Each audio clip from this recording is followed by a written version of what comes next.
ದೇವರು ಶುದ್ಧ ಮಾಡಿದ್ದನ್ನು ನೀನು ಹೊಲೆ ಎನ್ನಬೇಡ. ನಾನು ನೀವು ವಾಸ ಮಾಡುವಂಥ ಸಮಾಜದಲ್ಲಿ ಒಂದು ಕೆಟ್ಟ ಪದ್ಧತಿ ಇದೆ, ಜಾತಿ ಅನ್ನುವಂಥ ಒಂದು ಪದ್ಧತಿ. ಆದರೆ ದೇವರು ಮನುಷ್ಯರನ್ನ ಮೇಲ್ಜಾತಿಯಾಗಿ ಕೆಲವರನ್ನ, ಕೀಳು ಜಾತಿಯಾಗಿ ಕೆಲವರನ್ನ ಉಂಟು ಮಾಡಿದ್ರ ದೇವರು ಯಾರನ್ನ ಆ ರೀತಿಯಾಗಿ ಉಂಟು ಮಾಡಿಲ್ಲ. ದೇವರು ಎಲ್ಲ ಮನುಷ್ಯರನ್ನ ತನ್ನ ಸ್ವರೂಪದಲ್ಲಿ ಉಂಟು ಮಾಡಿದ್ದಾರೆ. ಆದರೆ ಮನುಷ್ಯರು ತಮ್ಮ ಹೃದಯದ ಕೆಟ್ಟತನದಿಂದ ಜನಗಳನ್ನ ಜಾತಿಯ ಹೆಸರಲ್ಲಿ ವಿಂಗಡಣೆ ಮಾಡಿ, ಕೆಲವರಿಗೆ ನಮ್ಮನ್ನು ನಾವು ಮೇಲ್ಜಾತಿ ಅಂತ ಬೋರ್ಡ್ ಹಾಕೊಂಡು, ಇನ್ನು ಕೆಲವ್ರನ್ನ ಕೀಳು ಜಾತಿಯವರು ಅನ್ನೋ ಬೋರ್ಡ್ ಹಾಕ್ಬಿಟ್ಟು ಇವರು ಅವ್ರ ಮೇಲೆ ದಬ್ಬಾಳಿಕೆ ಮಾಡಿ ಬರುವಂತ ಪ್ರಯತ್ನಗಳನ್ನ ಮಾಡ್ತಾ ಬಂದಿದ್ದಾರೆ. ಯೇಸು ಕ್ರಿಸ್ತನಲ್ಲಿ ವಿಶ್ವಾಸ ಇಟ್ಟು ಜೀವಿಸುವಂತ ನಾನು ನೀವು ಯಾವತ್ತೂ ಜಾತಿಯ ಅಳತೆಯನ್ನ ತಗೊಂಡು ಮನುಷ್ಯರನ್ನ ಅಳೆಯಬಾರದು. ನೀವು ಯೇಸು ಕ್ರಿಸ್ತನಲ್ಲಿ ವಿಶ್ವಾಸ ಇಟ್ಟು ದೇವರಿಗೆ ನಮ್ಮನ್ನು ಖುಷಿ ಕೊಟ್ಟು ಜೀವಿಸ್ತಾ, ಯಾರೋ ಒಂದು ಮನುಷ್ಯನನ್ನ ಈ ವ್ಯಕ್ತಿ ಇಂತಿಂತ ಜಾತಿಯವನು ಅಂತ ಹೇಳ್ಕೊಂಡು ಅವ್ರ ಮನೆಗೆ ನೀವು ಹೋಗೋದಿಲ್ಲ ಅಂತಂತಂದ್ರೆ ನೀವು ಒಂದು ದಿನ ಪರಲೋಕ ರಾಜ್ಯಕ್ಕೆ ಹೋಗೋದಿಲ್ಲ. ನೀವು ಯಾವುದೋ ಒಂದು ಮನುಷ್ಯನನ್ನ ಇವನಿಂತ ಜಾತಿಯವನು ಅಂತ ನೋಡ್ತೀರಾ ಅಂತಂತಂದ್ರೆ, ಅವರನ್ನ ಅವಮಾನ ಪಡಿಸ್ತೀರಾ ಅಂತಂತಂದ್ರೆ, ಬಾರಿಸ್ತೀರಾ ಅಂತಂತಂದ್ರೆ,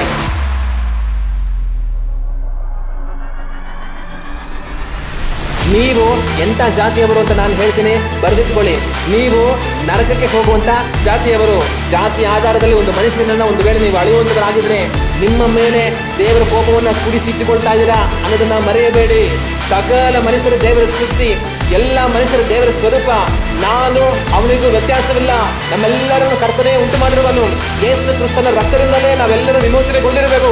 ಪವಿತ್ರಾತ್ಮರನ್ನು ನಾವೆಲ್ಲರೂ ಹೊಂದಿರುವುದು. ನಮ್ಮೆಲ್ಲರ ಹೆಸರುಗಳು ಜೀವ ಬಾಗಿಲು ಪುಸ್ತಕ ಪಟ್ಟಿಯಲ್ಲಿ ಬರೆಯಲ್ಪಟ್ಟಿದೆ. ಒಂದೇ ಯೆರೂಸಲೇಮ್ ನೂತನ ಪಟ್ಟಣಕ್ಕೆ ನಾವು ಸೇರ್ತೇವೆ ಅನ್ನೋ ಒಂದು ಯೋಜನೆಗೆ ನೀವು ಬಂದು ಸಕಲ ಮನುಷ್ಯರನ್ನ ಒಂದೇ ರೀತಿಯಲ್ಲಿ ನೋಡುವುದಕ್ಕೆ ನಿಮ್ಮನ್ನು ನೀವು ಒಪ್ಪಿಸಿಕೊಡದೆ ಹೋದರೆ ದೇವರ ಕೋಪದಿಂದ ಒಂದು ದಿನ ನಾಶವಾಗಿ ಹೋಗ್ತೀರಾ.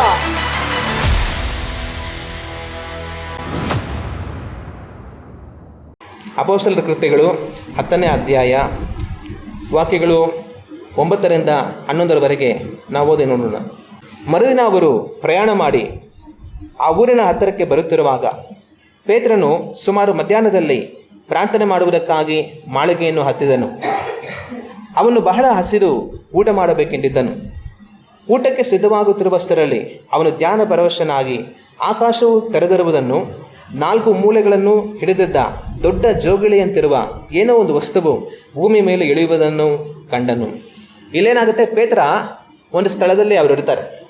ಒಂದು ಸ್ಥಳದಲ್ಲಿ ಅವ್ರು ಇದ್ಕೊಂಡು ಏನು ಮಾಡ್ತಾರೆ, ಮಧ್ಯಾಹ್ನದ ಒಂದು ಸಮಯದಲ್ಲಿ ಪ್ರಾರ್ಥನೆ ಮಾಡೋಣ ಅಂತ ಹೇಳಿ ಅವರು ಮನೆಯ ಮೇಲ್ಗಡೆ ಮಾಳಿಗೆಗೆ ಹೋಗಿ ಪ್ರಾರ್ಥನೆ ಮಾಡ್ತಾ ಇರ್ತಾರೆ. ಬಹುಶಃ ಅವರು ಸುಮಾರು ಹೊತ್ತು ಪ್ರಾರ್ಥನೆ ಮಾಡಿರಬಹುದು. ಸುಮಾರು ಹೊತ್ತು ಪ್ರಾರ್ಥನೆ ಮಾಡಿದ ನಂತರ ಪೇತ್ರನಿಗೇನಾಗುತ್ತೆ, ತುಂಬ ಹೊಟ್ಟೆ ಹಸಿಯುತ್ತೆ. ಅಯ್ಯೋ, ಮೊದಲು ಹೋಗಿ ಊಟ ಮಾಡೋಣಪ್ಪ ಅಂತ ಯೋಚನೆ ಮಾಡ್ತಾ ಇರ್ತಾನೆ. ಆದರೆ ಆ ರೀತಿಯಾಗಿ ಯೋಚನೆ ಮಾಡ್ತಾ ಇರುವಂಥ ಸಮಯದಲ್ಲಿ ದೇವರು ತನಗೆ ಒಂದು ದರ್ಶನವನ್ನು ತೋರಿಸ್ತಾರೆ. ಆ ದರ್ಶನದಲ್ಲಿ ಏನಾಗಿರುತ್ತೆ ಅಂತಂತಂದರೆ, ಆಕಾಶದಿಂದ ಒಂದು ಬಟ್ಟೆ ಇಳಿದು ಬರ್ತಾ ಇದೆ. 4 ಮೂಲೆಗಳಲ್ಲಿ ಹಿಡಿದಿರೋ ರೀತಿಯಲ್ಲಿ, ಒಂದು ಜೋಗಳಿ ರೀತಿಯಲ್ಲಿ ಒಂದು ಬಟ್ಟೆ ಆಕಾಶದಿಂದ ಇಳಿದು ಬರ್ತಾ ಇದೆ. ಪೇತ್ರ ಆ ದರ್ಶನವನ್ನು ಕಾಣ್ತಾನೆ. ಕಾಣ್ಬಿಟ್ಟು ಇದೇನಿದು, ಆಕಾಶದಿಂದ ಏನೋ ಬಟ್ಟೆ ಇಳಿದು ಬರ್ತಾ ಇದೆಯಲ್ಲ, ಒಂದು ಜೋಗಳಿ ಥರ ಅಂತ ನೋಡ್ತಾ ಇರ್ತಾನೆ. ಕಡೆಗೆ ಅದು ಬರ್ತಾ ಬರ್ತಾ ಬರ್ತಾ ಬರ್ತಾ ಏನಾಗುತ್ತೆ, ತನ್ನ ಮುಂದೆ ಬರುತ್ತೆ. ಅನಂತರ ದೇವ್ರ ವಾಕ್ಯವನ್ನು ನಾವು ಓದಿ ನೋಡುವಾಗ ಅದರೊಳಗೆ ಸಕಲ ವಿಧವಾದ ಪಕ್ಷಿಗಳು, ನೆಲದ ಮೇಲೆ ಹರಿದಾಡುವ ಕ್ರಿಮಿಕೀಟಗಳು, ಅಂತರಿಕ್ಷದಲ್ಲಿ ಹಾರಾಡುವ ಹಕ್ಕಿಗಳು ಇದ್ದವು. ಪೇತ್ರ ಏನೋ ಬಟ್ಟೆ ಜೋಗಳಿ ಥರ ಬರ್ತಾ ಇದೆಯಲ್ಲ, ಏನಿದು ಅಂತ ಅಂದ್ಕೊಂಡು ಅದು ತನ್ನ ಮುಂದೆ ಬಂದ ನಂತರ ಅದರಲ್ಲಿ ನೋಡಿದ್ರೆ ಅದರಲ್ಲಿ ಏನಿರುತ್ತೆ, ಅದರಲ್ಲಿ ಎಲ್ಲ ಥರ ಪಕ್ಷಿಗಳು, ನೆಲದ ಮೇಲೆ ಹರಿದಾಡುವ ಕ್ರಿಮಿಕೀಟಗಳು, ಅಂತರಿಕ್ಷದಲ್ಲಿ ಹಾರಾಡುವಂಥ ಹಕ್ಕಿಗಳೆಲ್ಲ ಅದರಲ್ಲಿರುತ್ತೆ. ಸಕಲ ಜೀವ ಜಂತುಗಳನ್ನು ದೇವರು ಒಟ್ಟಾಗಿ ಸೇರಿಸ್ಬಿಟ್ಟು ಆ ಬಟ್ಟೆಯಲ್ಲಿ ಹಾಕ್ಬಿಟ್ಟಿದ್ದಾರೆ. ಅದನ್ನು ತಂದು ಪೇತ್ರನ ಮುಂದೆಗಡೆಯಲ್ಲಿ ದೇವರು ನಿಲ್ಲಿಸ್ತಾ ಇದ್ದಾರೆ. ಇನ್ನು ಮುಂದೆ ಏನಾಗುತ್ತೆ ಅಂತ ನಾವು ಓದಿ ನೋಡುವಾಗ 13ನೇ ವಾಕ್ಯದಿಂದ, ಆಗ ಪೇತ್ರನೇ ಎದ್ದು ಕೊಯ್ದು ತಿನ್ನು ಎಂದು ಅವನಿಗೆ ಒಂದು ವಾಣಿ ಕೇಳಿಸಿತು. ಪೇತ್ರನೇನಾಗುತ್ತೆ, ಈ ದರ್ಶನವನ್ನು ದೇವರು ತೋರಿಸಿದ ನಂತರ ತನ್ನೊಟ್ಟಿಗೆ ಮಾತಾಡಿ ಪೇತ್ರನಿಗೆ ದೇವರು ಹೇಳೋ ಮಾತೇನಂತಂದರೆ, ಪೇತ್ರ, ನೀನು ಆ ಜೋಗಳಿಯಲ್ಲಿ ನೋಡ್ತಾ ಇದೆಯಲ್ಲ, ಎಲ್ಲ ಥರ ಪಶುಗಳು, ಕ್ರಿಮಿ ಕೀಟಗಳು, ಹಕ್ಕಿಗಳು ಎಲ್ಲ ಇದೆ. ನೀನೇನು ಮಾಡುವ, ಎದ್ದು ಅದನ್ನೆಲ್ಲ ತಗೊಂಡು ಅದನ್ನು ಕೊಯ್ದು ಅಡುಗೆ ಮಾಡಿ ಊಟ ಮಾಡು ಅಂತ ದೇವರು ಹೇಳ್ತಾ ಇದ್ದಾರೆ. ಅದಕ್ಕೆ ಉತ್ತರವಾಗಿ ಪೇತ್ರ ಏನು ಹೇಳ್ತಾನೆ ಅಂತಂತಂದರೆ, 14ನೇ ವಾಕ್ಯದಿಂದ ನಾವು ಓದಿ ನೋಡುವಾಗ, ಬೇಡವೇ ಬೇಡ ಸ್ವಾಮಿ, ನಾನು ಎಂದೂ ಹೊಲೆ ಪದಾರ್ಥವನ್ನಾಗಲಿ ಅಶುದ್ಧ ಪದಾರ್ಥವನ್ನಾಗಲಿ ತಿಂದವನಲ್ಲ ಅಂತನು. ಆಗ ಪೇತ್ರ ಏನು ಮಾಡ್ತಾನೆ, ಅದರಲ್ಲಿ ಎಲ್ಲ ಥರ ಪಶುಗಳು, ಕ್ರಿಮಿ ಕೀಟಗಳು, ಹಕ್ಕಿಗಳು ಎಲ್ಲರದ್ದು ನೋಡಿ ಅವನಿಗೆ ಅಸಹ್ಯ ಆಗ್ಬಿಡುತ್ತೆ. ದೇವರೇನು ತಗೊಂಬಂದ್ಬಿಟ್ಟು ಈ ಥರ ಎಲ್ಲ ತೋರಿಸ್ಬಿಟ್ಟು ತಿನ್ನು ಅಂತ ಹೇಳ್ತಾ ಇದ್ದಾರಲ್ಲ ಅಂತ ಅಂದ್ಕೊಂಡು, ಸ್ವಾಮಿ ಬೇಡವೇ ಬೇಡಪ್ಪ, ನಾನು ಯಾವತ್ತೂ ಅಶುದ್ಧ ಪದಾರ್ಥವನ್ನು ಬಾಯಿಗೆ ಹಾಕ್ದವನಲ್ಲ. ಏನು ದೇವರೇ ಈ ಥರ ಎಲ್ಲ ಅಶುದ್ಧ ಪ್ರಾಣಿಗಳು ತಗೊಂಬಂದ್ಬಿಟ್ಟು ತಿನ್ನು ಅಂತ ಹೇಳ್ತಾ ಇದೆಯಲ್ಲ ಸ್ವಾಮಿ, ಕ್ರಿಮಿ ಕೀಟಗಳನ್ನೆಲ್ಲ ಅಂತ ದೇವ್ರಿಗೆ ಉತ್ತರ ಕೊಡ್ತಾನೆ. ಆನಂತರ ದೇವರು ಪೇತ್ರನೊಟ್ಟಿಗೆ ಅವರು ಮಾತಾಡ್ತಾರೆ. 15ನೇ ವಾಕ್ಯದಲ್ಲಿ, ದೇವರು ಶುದ್ಧ ಮಾಡಿದ್ದನ್ನು ನೀನು ಕೊಲೆ ಎನ್ನಬೇಡವೆಂದು ತಿರುಗಿ 2ನೇ ಸಾರಿ ಅವನಿಗೆ ವಾಣಿ ಕೇಳಿಸಿತ್ತು. ಈ ರೀತಿ ಪೇತ್ರ ಹೇಳಿದ ನಂತರ ದೇವರು ಪುನಃ ತನ್ನೊಟ್ಟಿಗೆ ಮಾತಾಡ್ತಾರೆ.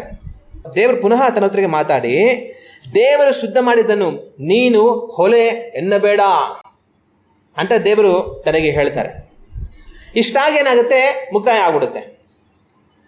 ಆಗೋಯ್ತು ಅಂತ ಅನ್ಕೊಳ್ಳೋ ಅಷ್ಟರಲ್ಲಿ ಮತ್ತೆ ಇನ್ನೊಂದು ಕಾರ್ಯ ಆಗುತ್ತೆ. ಇನ್ನೊಂದು ಕಾರ್ಯ ಏನಾಗುತ್ತೆ ಅಂತಂದರೆ, ತಿರುಗಿ ಆ ಜೋಗಳಿ ಆಕಾಶದಿಂದ ಅದೇ ಥರ ಬರುತ್ತೆ. ತಿರುಗಿ ಪೇತ್ರ ಅದನ್ನೇ ನೋಡ್ತಾನೆ. ದೇವರು ತಿರುಗಿ ಅದನ್ನೇ ಮಾತಾಡ್ತಾನೆ, ಅದನ್ನು ತಿನ್ನು ಅಂತ. ಪೇತ್ರ, ಇಲ್ಲ ಸ್ವಾಮಿ ನಾನು ತಿನ್ನಲ್ಲ, ಅಶುದ್ಧವಾದ ತಿಂದಿಲ್ಲ ನಾನು ಯಾವತ್ತು ಅಂತ ಹೇಳ್ತಾನೆ. ದೇವರು ತಿರುಗಿ ಹೇಳ್ತಾರೆ, ದೇವರು ಶುದ್ಧ ಮಾಡಿದ್ದನ್ನ ನೀನು ಅಶುದ್ಧ ಅಂತ ಹೇಳಬಾರದು. ಅಲ್ಲಿಗೆ ಮುಗಿದೋಗುತ್ತೆ. ತಿರುಗಿ ಮತ್ತೆ ಅದೇ ಆಗುತ್ತೆ. ತಿರುಗಿ ಆ ಜೋಗಳಿ ಹಂಗೆ ಬರುತ್ತೆ. ಪೇತ್ರ ಅವೆಲ್ಲ ಕಾಣ್ತಾನೆ. ದೇವ್ರು ತಿನ್ನು ಅಂತ ಹೇಳ್ತಾರೆ. ಪೇತ್ರ, ದೇವರೇ ನಾನು ತಿನ್ನಲ್ಲಪ್ಪ, ಅಶುದ್ಧವಾದ ನಾನು ತಿನ್ನೋನಲ್ಲ ಅಂತ ಹೇಳ್ತಾನೆ. ದೇವ್ರು ತಿರುಗಿ ದೇವರು ಶುದ್ಧ ಮಾಡಿದ್ದನ್ನ ನೀನು ಅಶುದ್ಧ ಅನ್ನಬಾರದು ಅಂತ ಹೇಳ್ತಾರೆ. 16ನೇ ವಾಕ್ಯದಲ್ಲಿ ನಾವು ಓದಿ ನೋಡುವಾಗ ಹೀಗೆ 3 ಸಾರಿ ಆಯಿತು. ಎಷ್ಟು ಸಾರಿ ಆಯಿತು? 3 ಸರಿ ಒಂದೇ ರೀತಿಯಾದ ದರ್ಶನ ಬರುತ್ತೆ. ದೇವರು ಒಂದೇ ಮಾತನ್ನು ಹೇಳ್ತಾರೆ, ಪೇತ್ರ ಒಂದೇ ಉತ್ತರವನ್ನು ಕೊಡ್ತಾರೆ. ಆದರೆ 3ನೇ ಸರಿಗೆ ಅದು ಮುಕ್ತಾಯ ಆಗ್ಬಿಡುತ್ತೆ. ಆಮೇಲೆ ಏನಾಗುತ್ತೆ, ಆ ಬಟ್ಟೆ ಆಕಾಶಕ್ಕೆ ಮತ್ತೆ ಹೊರಟು ಹೋಗುತ್ತೆ. ಆದರೆ ಇದೆಲ್ಲ ಆದಮೇಲೆ ಪೇತ್ರ ಏನು ಮಾಡ್ತಾ ಇರ್ತಾನೆ, ಕೂತ್ಕೊಂಡು ಯೋಚನೆ ಮಾಡ್ತಾ ಇರ್ತಾನೆ. ಅಲ್ಲ, ದೇವ್ರು ಏನೋ ಒಂದು ದರ್ಶನ ತೋರಿಸಿದ್ರಲ್ಲ, ಏನಕ್ಕೆ ದೇವ್ರ ದರ್ಶನ ತೋರಿಸಿದ್ದು? ಆ ಬಟ್ಟೆ ಯಾಕೆ ಮೇಲಿಂದ ಬಂತು? ಅದರಲ್ಲಿ ಯಾಕೆ ಎಲ್ಲ ಥರ ಕ್ರಿಮಿಕೀಟಗಳೆಲ್ಲ ಸೇರಿತ್ತು? ದೇವ್ರಿಗೆ ಯಾಕೆ ಅದನ್ನು ನನಗೆ ತಿನ್ನೋದಕ್ಕೆ ಹೇಳಿದ್ರು? ದೇವರೇ, ನಾನು ಅಶುದ್ಧ ಮಾಡಿದ್ದನ್ನೆಲ್ಲ ತಿಂದವನಲ್ಲ ಸ್ವಾಮಿ ಅಂತ ಹೇಳಿದೆ. ಆದರೆ ದೇವರು ಶುದ್ಧಿ ಮಾಡಿದ್ದನ್ನ ನೀನು ಅಶುದ್ಧ ಅನ್ನಬಾರದು ಅಂತ ಹೇಳಿದ್ರಲ್ಲ, ಇದಕ್ಕೆಲ್ಲ ಏನು ಅರ್ಥ? ದೇವರು ನನಗೆ ಏನು ಹೇಳಕ್ಕೆ ಬರ್ತಾ ಇದ್ದಾರೆ ಅಂತ ಕೂತ್ಕೊಂಡು ಯೋಚನೆ ಮಾಡ್ತಾ ಇರ್ತಾನೆ. ಆದರೆ ದೇವರು ಇಂಥ ಒಂದು ದರ್ಶನವನ್ನು ಪೇತ್ರನಿಗೆ ಯಾಕೆ ತೋರಿಸಿದ್ರು? ದೇವರು ಈ ಒಂದು ದರ್ಶನವನ್ನು ಪೇತ್ರನಿಗೆ ಯಾಕೆ ತೋರಿಸಿದ್ರು ಅಂತಂತಂದರೆ, ಇದಕ್ಕೆ ಮುಂಚೆ ಒಂದು ಘಟನೆ ನಡೆದಿರುತ್ತೆ. ಇದೇ 10ನೇ ಅಧ್ಯಾಯದಲ್ಲಿ ಏನಾಗಿರುತ್ತೆ ಅಂತಂತಂದರೆ, 10ನೇ ಅಧ್ಯಾಯದ ಪ್ರಾರಂಭದಲ್ಲಿ ಕೊರ್ನೇಲ್ಯ ಅನ್ನುವಂಥ ಒಂದು ಮನುಷ್ಯ ಇರ್ತಾನೆ. ಈ ಮನುಷ್ಯ ಬಂದು ರೋಮ್ ಸಾಮ್ರಾಜ್ಯದ ಶತಾಧಿಪತಿ. ಈ ಮನುಷ್ಯ ಎಂಥವನಾಗಿರ್ತಾನೆ ಅಂತಂತಂದರೆ, ತಾನು ದೇವರಿಗೆ ಭಯಪಡುವವನು, ದೇವರಲ್ಲಿ ಭಕ್ತಿ ಉಳ್ಳವನು, ಬಹಳವಾಗಿ ದಾನ ಧರ್ಮಗಳನ್ನು ಮಾಡುವವನು, ನಿತ್ಯವೂ ಪ್ರಾರ್ಥನೆ ಮಾಡುವಂಥವನಾಗಿ ತಾನಿರ್ತಾನೆ. ದೇವರಿಗೆ ಮೆಚ್ಚುಗೆಯಾದ, ದೇವರನ್ನು ಆಸಕ್ತಿಯಿಂದ ಹುಡುಕುವಂಥ ಒಂದು ಮನುಷ್ಯನಾಗಿ ಕೊರ್ನೇಲ್ಯ ಅನ್ನೋ ಒಂದು ಮನುಷ್ಯ ಇರ್ತಾನೆ. ಆದರೆ ಈ ರೀತಿಯಾಗಿ ಆ ಕೊರ್ನೇಲ್ಯ ಇರುವಾಗ ಒಂದು ಸಮಯದಲ್ಲಿ ತಾನು ಪ್ರಾರ್ಥನೆ ಮಾಡ್ತಾ ಇರುವಾಗ ದೇವರು ತನಗೆ ಒಂದು ದೇವದೂತನನ್ನು ಕಳುಹಿಸ್ತಾರೆ.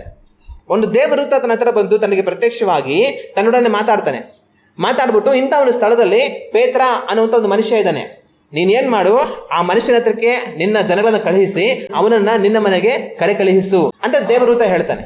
ಆ ದರ್ಶನ ಮುಗಿದು ಹೋದ ನಂತರ ಆ ಕೊರ್ನೇಲ್ಯ ಏನು ಮಾಡ್ತಾನೆ ಅಂತಂತಂದರೆ, ಒಂದು 3 ಜನಗಳನ್ನ ತನ್ನ ಹತ್ರ ಇರೋರನ್ನ ಕರೆಸ್ಬಿಟ್ಟು, ನೋಡಪ್ಪ, ನಾನು ಪ್ರಾರ್ಥನೆ ಮಾಡ್ತಾ ಇರುವಾಗ ಯಾರೋ ಪ್ರಕಾಶಮಾನವಾದ ಒಂದು ವ್ಯಕ್ತಿ ಕಾಣಿಸ್ಕೊಂಡ, ಈ ಥರ ಯಾರೋ ಪೇತ್ರ ಅಂತ ಇದ್ದಾರಂತೆ, ಅವ್ರನ್ನ ಕಳಿಸ್ಬೇಕಂತೆ, ಇಂಥ ಊರಲ್ಲಿ ಇದ್ದಾರಂತೆ, ಇಂಥ ಮನೇಲಿ ಇದ್ದಾರಂತೆ. ಆ ದೇವದೂತ ನನಗೆ ಹೇಳ್ದ, ನೀವು ಇಂಥ ಊರಿಗೆ ಹೋಗಿ ಅವನನ್ನು ಹುಡುಕಿ ಆ ಮನುಷ್ಯನನ್ನು ಕರ್ಕೊಂಡು ಬನ್ನಿ ಅಂತ ಕಳುಹಿಸ್ತಾನೆ. ಅವ್ರೇನು ಮಾಡ್ತಾರೆ, ಸರಿ ಆಯ್ತು ಅಂತ ಮುಂದಿನ ದಿನ ಪೇತ್ರ ಇದ್ದಂಥ ಆ ಊರಿಗೆ, ಆ ಸ್ಥಳಕ್ಕೆ ಹೋಗಿ ಅಲ್ಲಿ ಮನೆ ವಿಚಾರಿಸ್ತಾ ಇರ್ತಾರೆ. ಇಲ್ಲಿ ಯಾರೋ ಪೇತ್ರ ಅಂತ ಇದ್ದಾರಂತಲ್ಲ, ಅವ್ರು ಎಲ್ಲಿದ್ದಾರೆ ಅಂತ ವಿಚಾರಿಸ್ತಾ ಇರ್ತಾರೆ. ಆದರೆ ಈ ರೀತಿಯಾಗಿ ಮನುಷ್ಯರು ಪೇತ್ರನನ್ನು ಹುಡುಕಿ ಬಂದಿರುವಂಥ ಸಂದರ್ಭದಲ್ಲಿ ಅವ್ರನ್ನೇನು ಇವ್ರ ಮನೆ ಬಾಗಿಲಿಗೆ ಪೇತ್ರ ಇಲ್ಲೇ ಇದ್ದಾನ ಅಂತ ಅಂದ್ಕೊಂಡು ವಿಚಾರಿಸಿ ಬರಬೇಕು ಅಂತ ಇರುವಂಥ ಸಂದರ್ಭದಲ್ಲಿ ದೇವರು ಪೇತ್ರನಿಗೆ ಈ ದರ್ಶನವನ್ನು ತೋರಿಸ್ತಾರೆ. ಆದರೆ ದೇವರು ಈ ದರ್ಶನವನ್ನು ಪೇತ್ರನಿಗೆ ತೋರಿಸೋದಕ್ಕೆ ಕಾರಣ ಏನು? ಇದಕ್ಕೆ ಕಾರಣ ಏನಂತಂತಂದರೆ, ಈ ಯಹೂದ್ಯ ದಿನಗಳಲ್ಲಿ ಒಂದು ಪದ್ಧತಿ ಇತ್ತು. ಏನು ಪದ್ಧತಿ ಅಂತಂತಂದರೆ, ಇವರು ಬಂದು ಅನ್ಯ ಜನಗಳ ಜೊತೆಯಲ್ಲಿ ಸೇರೋದಿಲ್ಲ. ದೇವರೇನು ಮಾಡಿದರು, ಇಸ್ರಾಯೇಲ್ ಜನಗಳನ್ನು ಐಗುಪ್ತ ದೇಶದಿಂದ ಅವ್ರನ್ನ ಬಿಡಿಸ್ಕೊಂಡು ಬರುವಂಥ ಸಮಯದಲ್ಲಿ ಅವರಿಗೆ ಕೆಲವೊಂದು ಮಾತುಗಳು ಹೇಳ್ತಾರೆ. ಏನಂತಂತಂದರೆ, ನಾನು ನಿಮ್ಮನ್ನು ಕರ್ಕೊಂಡು ಹೋಗಿ ಕಾನಾನ್ ದೇಶದಲ್ಲಿ ಸೇರಿಸೋದಕ್ಕಿದ್ದೀನಿ, ಆದರೆ ಆ ಕಾನಾನ್ ದೇಶದಲ್ಲಿ ಇರುವಂಥವ್ರ ಜೊತೆಯಲ್ಲಿ ನೀವು ಒಪ್ಪಂದಗಳು ಮಾಡ್ಕೊಳ್ಬಾರ್ದು, ಒಡಂಬಡಿಕೆ ಮಾಡ್ಕೊಳ್ಬಾರ್ದು, ಅವ್ರ ಜೊತೆಯಲ್ಲಿ ನೀವು ಸಂಬಂಧಗಳು ಮಾಡಬಾರ್ದು, ನಿಮ್ಮ ಹೆಣ್ಣು ಮಕ್ಕಳನ್ನು ಅವ್ರ ಗಂಡು ಮಕ್ಕಳಿಗೆ ಕೊಡಬಾರ್ದು, ಅವರ ಹೆಣ್ಣು ಮಕ್ಕಳನ್ನು ನಿಮ್ಮ ಗಂಡು ಮಕ್ಕಳಿಗೆ ನೀವು ಮದುವೆ ಮಾಡ್ಕೊಳ್ಬಾರ್ದು, ಅವರೊಟ್ಟಿಗೆ ನೀವು ಬೀಗತನ ಮಾಡಬಾರ್ದು, ಸಂಬಂಧಗಳನ್ನು ಮಾಡಬಾರ್ದು, ಎಚ್ಚರಿಕೆಯಾಗಿರಿ ಎಂಬುದಾಗೆಲ್ಲ ದೇವರೇನು ಮಾಡ್ತಾರೆ, ಇಸ್ರಾಯೇಲ್ ಜನಗಳಿಗೆ ಅವರು ಹೇಳ್ಕೊಟ್ಟಿರ್ತಾರೆ. ಅರೆ ದೇವರು ಈ ಮಾತುಗಳನ್ನೆಲ್ಲ ಇಸ್ರಾಯೇಲ್ ಜನಗಳಿಗೆ ಅವ್ರನ್ನ ಕರ್ಕೊಂಡು ಬರುವಾಗ ಏನಕ್ಕೆ ಹೇಳಿದ್ರು? ಈಗ ಉದಾಹರಣೆಗೆ ನಿಮಗೊಬ್ಬ ಮಗ ಇದ್ದಾನೆ ಅಂತ ಅಂದ್ಕೊಳ್ಳಿ. ಆ ಮಗನ ನೀವು ಸ್ಕೂಲಿಗೆ ಕಳಿಸ್ತಾ ಇರ್ತೀರ. ಆದರೆ ಆ ಸ್ಕೂಲಲ್ಲಿ ಅವ್ರ ಕ್ಲಾಸಲ್ಲಿ ಒಂದಿಬ್ಬರು ಹುಡುಗರು ಇರ್ತಾರೆ. ಆ ಇಬ್ಬರು ಹುಡುಗರು ಬಂದು ತುಂಬ ಕೆಟ್ಟವರು. ಅವ್ರು ಬಂದು ಕುಡಿತಾರೆ, ಸಿಗರೇಟ್ ಸೇರ್ತಾರೆ, ವ್ಯಭಿಚಾರ ಮಾಡ್ತಾರೆ, ರೌಡಿಸಮ್ ಮಾಡ್ತಾರೆ, ಕಳ್ತನ ಮಾಡ್ತಾರೆ. ತುಂಬ ಕೆಟ್ಟ ಹುಡುಗರು ಇಬ್ಬರು. ಈಗ ಆ ವಿಷಯ ನಿಮಗೆ ಗೊತ್ತಾಗುತ್ತೆ. ಆಗ ನೀವು ನಿಮ್ಮ ಮಗನನ್ನು ಆ ಶಾಲೆ ಕಳಿಸುವಾಗ ನಿಮ್ಮ ಮಗನಿಗೆ ಏನು ಹೇಳಿ ಕಳಿಸ್ತೀರಾ? ನೋಡೋ ಮಗನೇ, ನಿಮ್ಮ ಕ್ಲಾಸಲ್ಲಿ ಆ ಇಬ್ಬರು ಇದ್ದಾರೆ, ಮಹಾನ್ ದುಷ್ಟರು, ನೀನು ಅವ್ರ ಜೊತೆ ಹೋಗಿ ಸೇರಿಕೊಂಡು ಫ್ರೆಂಡ್ಶಿಪ್ ಮಾಡಿಕೊಂಡು ಹಾಳಾಗೋಗು ಅಂತ ಹೇಳ್ಕೊಡ್ತೀರಾ? ಏನು ಹೇಳ್ಕೊಡ್ತೀರಾ? ನಿಮ್ಮ ಕ್ಲಾಸಲ್ಲಿ ಅವ್ರು ಯಾರೋ ಇಬ್ರು ಹುಡುಗರಿದ್ದಾರೆ, ಮಹಾನ್ ದುಷ್ಟರು, ಅವನ ಜೊತೆ ಸೇರಿಗಿರ್ಬಿಟ್ಟಿಯಾ, ನಿಂಗೆ ಚರ್ಮ ಸುಳಿದ್ಬಿಡ್ತೀನಿ, ಅವನ ಜೊತೆ ಮಾತಾಡಿದ್ದಾಗಲಿ ಅವ್ರ ಜೊತೆ ಎಲ್ಲರೂ ಹೋಗಿದ್ದಾಗಲಿ ಬಂದಿದ್ದಾಗಲಿ ಗೊತ್ತಾಯ್ತೋ ಅಷ್ಟೇ ಮನೆ ಸೇರಿಸ್ತಾರ ನೋಡ್ಗ ಅಂತ ಖಂಡಿತವಾಗಿ ಎಚ್ಚರಿಸ್ತೀರಾ. ಏನಕ್ಕೆ ಹಂಗೆ ಎಚ್ಚರಿಸ್ತೀರಾ? ಅವ್ರೇನಾದರೂ ಹೋಗಿ ಆ ಹುಡುಗರ ಜೊತೆ ಸೇರ್ಕೊಂಡ್ರೆ ಇವರು ಅವ್ರ ಜೊತೆ ಅವರ ಬುದ್ಧಿ ಕಲಿತು ಇವರು ಕೆಟ್ಟೋಗ್ತಾರೆ. ಆ ರೀತಿ ಆಗಬಾರ್ದು. ನಿಮ್ಮ ಮಗ ಚೆನ್ನಾಗಿರಲಿ, ಒಳ್ಳೆಯವನಾಗಿ ಓದಿ ಒಳ್ಳೆ ವಿದ್ಯಾವಂತನಾಗಿ ಒಂದು ಒಳ್ಳೆ ವ್ಯಕ್ತಿಯಾಗಿ ಬದುಕಲಿ ಅನ್ನೋದಕ್ಕೋಸ್ಕರ ಅದನ್ನು ಹೇಳ್ಕೊಡ್ತೀರ. ಇದೇ ಕಾರಣಕ್ಕೋಸ್ಕರವಾಗಿಯೇ ದೇವರು ಇಸ್ರಾಯೇಲ್ ಜನಗಳಿಗೆ ಆ ಮಾತುಗಳನ್ನು ಹೇಳಿದ್ದು. ಈ ಕಾನಾನ್ ದೇಶದಲ್ಲಿ ಅದಕ್ಕೆ ಮುಂಚೆ ವಾಸ ಮಾಡ್ತಾ ಇದ್ದವರೆಲ್ಲ ಎಂಥವ್ರು ಅಂತಂದರೆ ಮಹಾನ್ ದುಷ್ಟರು, ತುಂಬ ಪಾಪದಲ್ಲಿ ಬದುಕ್ತಾ ಇದ್ರು. ಅದಕ್ಕೋಸ್ಕರವಾಗಿಯೇ ಆ ದೇಶವನ್ನೆಲ್ಲ ದೇವರು ಸಂಪೂರ್ಣವಾಗಿ ಅಳಿಸಿಬಿಟ್ಟು ಇವ್ರನ್ನ ತಗೊಂಡು ಹೋಗಿ ಅಲ್ಲಿ ಇಡಬೇಕಂತ ಅಂದ್ಕೊಂಡಿದ್ದು. ಅಬ್ರಹಾಮನ ಕಾಲದಲ್ಲೇ ದೇವ್ರು ಮಾತಾಡ್ತಾರೆ, ನಿನ್ನ ಸಂತತಿನ ನಾನು ದಾಸತ್ವಕ್ಕೆ ಕಳಿಸ್ತೀನಿ, ಆಮೇಲೆ ಅಲ್ಲಿಂದ ಬಿಡಿಸ್ತೀನಿ, ಆಮೇಲೆ ಇಲ್ಲಿ ಕರ್ಕೊಂಬಂದು ಈ ದೇಶ ಕೊಡ್ತೀನಿ ಅಂತ ದೇವರು ಹೇಳ್ತಾರೆ. ಆದರೆ ಆ ರೀತಿ ಹೇಳುವಾಗ ದೇವ್ರ ಮಾತು ಹೇಳ್ತಾರೆ, ಇವರ ಪಾಪ ಇನ್ನೂ ಪರಿಪೂರ್ಣವಾಗಿಲ್ಲ. ದೇವರು ಒಬ್ಬನ ಪಾಪ ಪರಿಪೂರ್ಣವಾಗದ ಹೊರತು ಅವನನ್ನು ದಂಡಿಸಲ್ಲ. ಅನೇಕರು ಏನು ಯೋಚನೆ ಮಾಡ್ಕೊಳ್ತಾರೆ ಅಂತಂದರೆ, ದೇವರು ಆ ಕಾನಾನ್ ದೇಶದಲ್ಲಿ ಇರುವಂಥವ್ರನ್ನೆಲ್ಲ ಸಂಹರಿಸ್ಬಿಡಕ್ಕೆ ಹೇಳ್ಬಿಟ್ರಲ್ಲ, ದೇವರು ಎಷ್ಟು ಕಠಿಣ ಮನುಷ್ಯನ್, ಯಾಕೆ ದೇವ್ರು ಹಿಂಗೆ ಮಾಡಿದ್ರು ಅಂತ ಅನ್ಕೊಳ್ತಾರೆ. ದೇವ್ರು ಸುಮ್ಮನೆ ಮಾಡಿಲ್ಲ. ಅಬ್ರಹಾಮನ ಕಾಲದಲ್ಲೇ ದೇವರು ಹೇಳ್ತಾರೆ, ಅವರ ಪಾಪ ಇನ್ನೂ ಪರಿಪೂರ್ಣವಾಗಿಲ್ಲ. ಅವರ ಪಾಪ ಪರಿಪೂರ್ಣವಾಗೋದಕ್ಕಿಂತ ಮುಂಚೆ ಅವರ ಮೇಲೆ ಕೈ ಹಿಡೋದಕ್ಕೆ ದೇವರು ಇಷ್ಟಪಡಲಿಲ್ಲ. ಯಾರ ಮೇಲೂ ಸಹ ಅವರ ಪಾಪ ಪರಿಪೂರ್ಣವಾಗೋದಕ್ಕಿಂತ ಮುಂಚೆ ದೇವ್ರು ಕೈ ಇಡಲ್ಲ. ದೇವರು ಕೃಪೆ ತೋರಿಸ್ತಾರೆ, ನಿನ್ನ ಪಾಪದಿಂದ ಮನೆ ತಿರುಗು, ನಾನು ನಿನಗೆ ಕ್ಷಮಿಸ್ತೀನಿ, ಒಳ್ಳೆಯವನಾಗಿ ಬದುಕು ಅಂತ ದೇವರು ಅವಕಾಶ ಕೊಡ್ತಾರೆ. ಆದರೆ ಅದನ್ನು ಕೇಳದೆ ಅವರ ಪಾಪ ಮಿತಿ ಮೀರಿ ಹೋಗೋದಕ್ಕೆ ಅವರು ಒಪ್ಪಿಸಿಕೊಟ್ಟಾಗ ಕಡೆಗೆ ದೇವರೇನು ಮಾಡ್ತಾರೆ, ನ್ಯಾಯ ತೀರಿಸ್ತಾರೆ. ಅದೇ ರೀತಿಯಾಗಿ ಈ ಕಾನಾನ್ ದೇಶದವರ ವಿಷಯದಲ್ಲೇ ಆಯಿತು. ಅವರು ವಿಪರೀತವಾದ ಪಾಪದಲ್ಲಿ ಬದುಕ್ತಾ ಇದ್ರು. ದೇವರು ಅವರ ಪಾಪಕ್ಕೆ ನ್ಯಾಯ ತೀರಿಸಿ ಅವರನ್ನು ದಂಡಿಸಿ ಅವರನ್ನು ತೆಗೆದು ಹಾಕುವಂಥ ಕಾಲ ಬಂದುಬಿಡ್ತು. ಆದರೆ ಆ ಕಾಲ ಬರುವಷ್ಟರಲ್ಲಿ ಇಲ್ಲಿ ಐಗುಪ್ತ ದೇಶದಲ್ಲಿ ಇವರು ದೊಡ್ಡ ದೇಶವಾಗಿ ಬೆಳೆದು ಬಂದಿದ್ರು. ದೇವ್ರೇನು ಮಾಡ್ತಾರೆ, ಅವ್ರನ್ನ ಅಲ್ಲಿಂದ ಕರ್ಕೊಂಡು ಬಂದು ಇವ್ರನ್ನೆಲ್ಲ ಸಂಹಾರ ಮಾಡಿ ನಾಶ ಮಾಡಿಸ್ಬಿಟ್ಟು ಅವ್ರನ್ನ ಅವ್ರ ದೇಶದಲ್ಲಿ ಇಡ್ತಾರೆ. ಆದರೆ ಆ ರೀತಿಯಾಗಿ ಇಡುವಾಗ ದೇವ್ರೇನು ಮಾಡ್ತಾರೆ, ಆ ಜನಗಳಿಗೆ ಒಂದು ಮಾತು ಹೇಳ್ತಾರೆ, ನೋಡ್ರಿ, ನಾನು ನಿಮ್ಮನ್ನ ಇಲ್ಲಿಂದ ಕರ್ಕೊಂಡು ಹೋಗ್ತಾ ಇದ್ದೀನಿ, ಆದರೆ ನಾನು ನಿಮ್ಮನ್ನು ಕರ್ಕೊಂಡು ಹೋಗ್ತಾ ಇರೋಂಥ ದೇಶ ಇದೆಯಲ್ಲ, ಅಲ್ಲಿ ವಾಸ ಮಾಡ್ತಾ ಇರೋಂಥ ಜನಗಳಿದ್ದಾರಲ್ಲ, ಇವರು ಮಹಾನ್ ದುಷ್ಟರು, ತುಂಬ ಪಾಪದಲ್ಲಿ ಬದುಕ್ತಾ ಇದ್ದಾರೆ. ಅವ್ರ ಪಾಪಗಳಿಗೆ ನಾನು ಶಿಕ್ಷೆ ಕೊಟ್ಟು ಅವ್ರನ್ನೆಲ್ಲ ಅಳಿಸ್ಬಿಡ್ಬೇಕಂತಿದ್ದೀನಿ. ಆದರೆ ನೀವು ಆ ದೇಶಕ್ಕೆ ಹೋಗುವಾಗ ಅವ್ರ ಜೊತೆಯಲ್ಲಿ ಯಾವುದೇ ಒಪ್ಪಂದ ಮಾಡ್ಕೊಳ್ಬಾರ್ದು, ಅವ್ರ ಜೊತೆ ಸಂಬಂಧಗಳು ಮಾಡಬಾರ್ದು, ನಿಮ್ಮ ಹೆಣ್ಮಕ್ಳನ್ನ ಅವ್ರು ಕೊಡೋದು, ಅವ್ರ ಹೆಣ್ಮಕ್ಳು ತಗೊಳ್ಳೋದು, ಹಿಂಗೆಲ್ಲ ಮಾಡಬಾರ್ದು, ಅವರನ್ನು ನಾಶ ಮಾಡಿಬಿಡ್ಬೇಕು. ನೀವು ಅವ್ರನ್ನ ಹಾಗೆ ಬಿಟ್ಟರೆ ಅವ್ರು ನಿಮ್ಮನ್ನು ಕೆಡಿಸ್ಬಿಡ್ತಾರೆ. ಯಾವ ಥರ ನೀವು ಸ್ಕೂಲ್ಗೆ ಹೋಗುವಾಗ ನಿಮ್ಮ ಮಗುಗೆ ಅವ್ರಿಬ್ಬರ ಜೊತೆ ಸೇರಬೇಡ, ಮಹಾನ್ ದುಷ್ಟರು, ಹಾಳಾಗೋಗ್ತೀಯ, ಹುಷಾರ್ ಅಂತ ಹೇಳ್ತಿರೋ, ಅದನ್ನೇ ದೇವ್ರು ಇಸ್ರಾಯೇಲ್ ಜನಗಳು ಹೇಳಿದ್ರು, ಅವ್ರ ಜೊತೆ ಸೇರಬೇಡಿ, ಹಾಳಾಗೋಗ್ತೀರಾ. ನೀವು ಒಳ್ಳೆ ಬೆಳ್ಳಗಿರುವಂಥ ಬಟ್ಟೆ ಹಾಕೊಂಡಿದ್ದಾನೆ ಅಂತ ಅಂದ್ಕೊಳ್ಳಿ, ಒಂದು ಸ್ವಲ್ಪನೂ ಕರೆ ಇಲ್ಲ. ಆದರೆ ಇನ್ನೊಬ್ಬ ಇದ್ದಾನೆ, ಇನ್ನೊಬ್ಬ ಕೂಡ ಬಿಳಿ ಬಟ್ಟೆನ ಹಾಕೊಂಡಿದ್ದಾನೆ, ಆದರೆ ಅವನ ಬಟ್ಟೆ ಮೇಲಿಂದ ಕೆಳಗಡೆ ಬರ್ಬೇಕು ಕೂಡ ಫುಲ್ಲು ಮಸಿ, ಮಣ್ಣು, ಕರೆ ಎಲ್ಲ ಆಗ್ಬಿಟ್ಟಿದೆ. ಈಗ ನೀವು ಹೋಗಿ ಅವನು ತಪ್ಕೊಂಡ್ರೆ ಏನಾಗುತ್ತೆ? ನೀವು ಹೋಗಿ ಅವನು ತಪ್ಕೊಂಡ್ರೆ ನಿಮ್ಮ ಬಟ್ಟೆ ಪೂರ್ತಿ ಬೆಳ್ಳಗಿರೋದ್ರಿಂದ ಅವನ ಬಟ್ಟೆ ಕೂಡ ಇರೋವಂಥ ಕರೆ ಎಲ್ಲ ಒಟ್ಟಾಗಿ ಬೆಳ್ಳಗಾಗ್ಬಿಡುತ್ತಾ? ನೀವು ಹೋಗಿ ಅವ್ನು ತಪ್ಕೊಂಡ್ರೆ ಏನಾಗುತ್ತೆ? ನಿಮ್ಮ ಬಟ್ಟೆ ಬೆಳ್ಳಗಿರೋದ್ರಿಂದ ಅವ್ನ ಕರೆ ಎಲ್ಲ ಒಟ್ಟಾಗಿ ಬೆಳ್ಳಗಾಗಲ್ಲ, ಅವನ ಬಟ್ಟೆಗಳಿರುವಂಥ ಕರೆ ಎಲ್ಲ ನಿಮಗೆ ಮದ್ಕೊಂಡ್ಬಿಡುತ್ತೆ. ಹಾಗೇನಾಗುತ್ತೆ, ನಿಮ್ಮ ಬಟ್ಟೆ ಕೂಡ ಹೊಲಸಾಗಿ ಬದಲಾಗಿ ಹೋಗುತ್ತೆ. ಅದೇ ಥರ ದೇವರ ಇಸ್ರಾಯೇಲ್ ಜನಗಳಿಗೆ, ನಾನು ನಿಮ್ಮ ಜನಗಳಾಗಿ ನಾನು ಆರಿಸ್ಕೊಂಡಿದ್ದೇನೆ, ಆದರೆ ನೀವು ಹೋಗ್ತಾ ಇರೋಂಥ ಸ್ಥಳದಲ್ಲಿರುವಂಥವ್ರು ಮಹಾನ್ ಪಾಪಿಗಳು, ಅವ್ರ ಜೊತೆ ನೀವು ಸೇರಬಾರ್ದು, ಅವರಿಂದ ದೂರ ಇರಬೇಕಂತ ಹೇಳಿ ದೇವರು ಅವರಿಗೆ ಹೇಳುವಂಥದ್ದನ್ನು ನಾವು ಕಾಣ್ತೀವಿ. ಆ ರೀತಿಯಾಗಿ ಹೇಳಿ ದೇವರು ಅವ್ರನ್ನ ಕರ್ಕೊಂಡು ಬಂದು ಈ ಜನಾಂಗಗಳನ್ನೆಲ್ಲ ಹೊರಡಿಸಿ ಅಲ್ಲಿ ಅವ್ರನ್ನ ಇಟ್ಟರು. ಆದರೆ ಕಾಲಗಳು ಹೋಗ್ತಾ ಹೋಗ್ತಾ ಹೋಗ್ತಾ ಏನಾಯ್ತು ಅಂತಂತಂದರೆ, ಈ ಇಸ್ರಾಯೇಲ್ ಜನಗಳು ಸಹ ಪಾಪಿಗಳಾಗಿ ಬದಲಾಗಿ ಹೋದರು. ಇವರು ಪಾಪಿಗಳಾಗಿ ಬದಲಾಗಿ ಹೋದದ್ದು ಮಾತ್ರ ಅಲ್ಲ, ಇವರಿಗಿನ್ನ ಮುಂಚೆ ಅಲ್ಲಿ ವಾಸ ಮಾಡ್ತಾ ಇದ್ದಂಥ ಕಾನಾನ್ಯರ ಜನಗಳಿಗಿಂತಲೂ ಸಹ ಇವರು ಹೆಚ್ಚಿನ ಪಾಪಿಗಳಾಗಿ ಬದಲಾಗಿ ಹೋದರು. ಆದರೆ ಈ ರೀತಿಯಾಗಿ ಇಸ್ರಾಯೇಲ್ ಜನಗಳು ತಮಗಿಂತ ಮುಂಚೆ ಅಲ್ಲಿ ಇದ್ದಂಥವ್ರಿಗಿಂತಲೂ ಕೆಟ್ಟವರಾಗಿ ಬದಲಾಗಿ ಹೋಗ್ಬಿಟ್ಟು ಆಮೇಲೆ ಇಸ್ರಾಯೇಲ್ ಜನಗಳು ಹೇಳೋ ಮಾತೇನು ಗೊತ್ತಾ? ನಾವು ಈ ಅನ್ಯ ಜನರ ಜೊತೆ ಸೇರೋದೇ ಇಲ್ಲ. ಈಗ ನಿಮ್ಮ ಹುಡುಗನಿಗೆ ಶಾಲೆಯಲ್ಲಿ ಯಾರೋ ಒಂದಿಬ್ರು ಸರಿ ಇಲ್ಲ, ಅವನ ಜೊತೆ ಸೇರ್ಬೇಡ ಕಣೋ, ಹುಷಾರಾಗಿರು ಅಂತ ಹೇಳಿ ಏನು ಕೇಳ್ತೀರಾ? ನಮ್ಮ ಹುಡುಗ ಒಳ್ಳೆಯವನು, ಅವ್ರ ಜೊತೆ ಸೇರಿದ್ರೆ ಕೆಟ್ಟೋಗ್ಬಿಡ್ತಾನೆ ಅಂತ ಅಂದ್ಬಿಟ್ಟು. ಆದರೆ ಈಗ ನಿಮ್ಮ ಹುಡುಗ ಅವ್ರ ಜೊತೆ ಸೇರಲಿಲ್ಲ, ಆದರೆ ಇವನು ಹೇಗೋ ತನ್ನ ಸ್ವಂತಕ್ಕೆ ತಾನು ಕೆಟ್ಟ ಬುದ್ಧಿಯೆಲ್ಲ ಕಲ್ತು ಅವ್ರ ಥರನೇ ದುಷ್ಟರಾಗಿ ಹೋದ. ಅವ್ರ ಥರನೇ ದುಷ್ಟರಾಗಿದ್ದು ಮಾತ್ರ ಅಲ್ಲ, ಅವ್ರಿಗಿಂತ ಕೆಟ್ಟವರಾಗಿ ಬದಲಾಗ್ಬಿಟ್ಟ. ಆದರೆ ಈಗ ಅವನು ಹೇಳೋದು, ನಾನಂತೂ ಅವ್ರ ಜೊತೆ ಸೇರೋದೇ ಇಲ್ಲ. ಏನು ಪ್ರಯತ್ನ ಅದರಿಂದ? ಅವರು ದುಷ್ಟರು, ಕೆಟ್ಟವರು, ನೀನು ಅವ್ರ ಜೊತೆ ಸೇರ್ಬೇಡ, ಸೇರಿದ್ರೆ ಕೆಟ್ಟೋಗ್ತೀಯ ಅಂತ ಅಂದ್ಕೊಂಡು ನಿನಗೆ ಅವ್ರ ಜೊತೆ ಸೇರ್ಬೇಡ ಅಂದಿದ್ದು. ಆದರೆ ಈಗ ನೀನು ಅವ್ರಿಗಿಂತ ಕೆಟ್ಟವರಾಗಿ ಬದಲಾಗ್ಬಿಟ್ಟೆ. ಆದರೆ ಹೇಳೋದು, ನಾನು ಮಾತ್ರ ಅವ್ರ ಜೊತೆ ಸೇರೋದೇ ಇಲ್ಲ. ಏನು ಪ್ರಯತ್ನ ಬಂತು? ಒಳ್ಳೆ ಬಟ್ಟೆ ಹಾಕೊಂಡಿರ್ತೀವಿ, ಇನ್ನೊಬ್ರು ಯಾರೋ ಫುಲ್ ಮಸಿ ಮಣ್ಣು ಮೆತ್ಕೊಂಡಿರಂತ ಬಟ್ಟೆ ಹಾಕೊಂಡಿರ್ತಾನೆ, ಅವ್ರ ಜೊತೆ ಹೋಗಿ ಅವ್ರನ್ನ ಅಪ್ಕೊಂಡ್ಬೇಡ, ನಿನ್ನ ಬಟ್ಟೆ ಎಲ್ಲ ಗಲೀಜಾಗ್ಬಿಡುತ್ತೆ ಅಂತ ಅಪ್ಕೊಂಬೇಡ ಅಂತ ಹೇಳ್ತೀವಿ. ಇವನು ಅಪ್ಕೊಳ್ಳೋದಿಲ್ಲ, ಆದರೆ ಹೋಗಿ ಎಲ್ಲ ಮೋರಲ್ಲಿ ಬಿದ್ದೋಗ್ಬಿಡ್ತಾನೆ. ಮೋರಲ್ಲಿ ಬಿದ್ದು ಎದ್ದು ಮೋರಲ್ಲಿರುವಂಥ ಗಲೀಜೆಲ್ಲ ಮೈಗೆ ಮೆತ್ಕೊಂಡು ಬಂದ್ಬಿಟ್ಟು ಆಮೇಲೆ ಹೇಳೋದು, ನಾನು ಅವ್ರ ಜೊತೆ ಸೇರೋದೇ ಇಲ್ಲ. ನಿನ್ನ ಬಟ್ಟೆ ಗಲೀಜಾಗಬಾರ್ದು ಅಂತ ಅಂದ್ಬಿಟ್ಟು ಅವ್ರ ಜೊತೆ ಸೇರಬೇಡ ಅಂತ ಹೇಳಿದ್ದು, ಆದರೆ ನೀನು ಅವ್ರ ಜೊತೆ ಸೇರಿಲ್ಲ.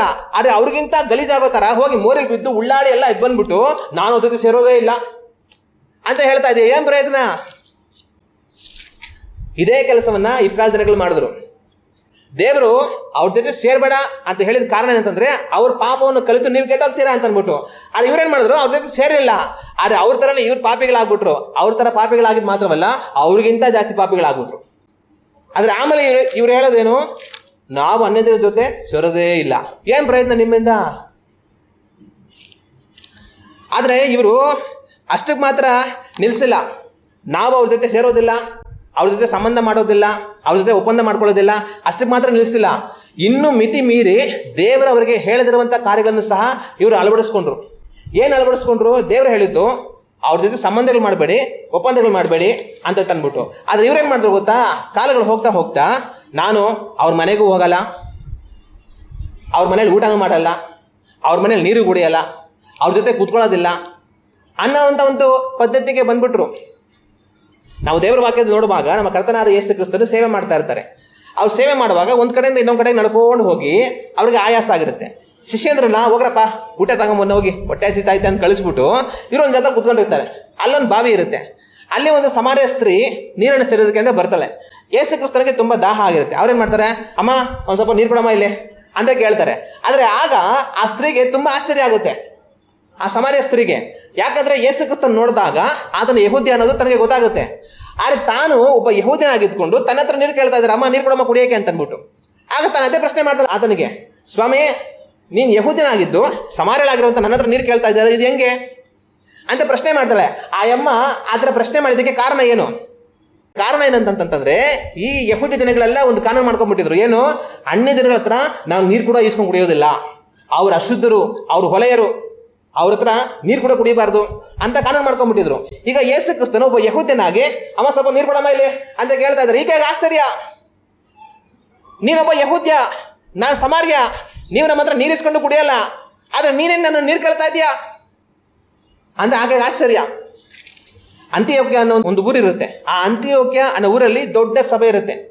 ಅಲ್ಲಿ ಪೌಲು ಬೇರೆಯವರೆಲ್ಲ ಇದ್ಕೊಂಡು ಸೇವೆ ಮಾಡ್ತಾ ಇರ್ತಾರೆ. ಆ ಅಂತಿಯೋಕ್ಯ ಸಭೆಯಲ್ಲಿ ಇದ್ದಂಥವರೆಲ್ಲ ಹೆಚ್ಚು ಕಡಿಮೆ ಎಲ್ಲ ಅನ್ಯ ಜನಗಳು. ಯೆರೂಸಲೇಮಿನಲ್ಲಿ ಉಜ್ಜೀವನ ಉಂಟಾಯಿತು. ಯೆರೂಸಲೇಮಿನಲ್ಲಿ ಆದಿ ಸಭೆ ಇತ್ತು. ಅಲ್ಲಿದ್ದಂಥ ವಿಶ್ವಾಸಿಗಳೆಲ್ಲ ಹೆಚ್ಚು ಕಡಿಮೆ ಎಲ್ಲರೂ ಯಹೂದ್ಯರಾಗಿದ್ದರು.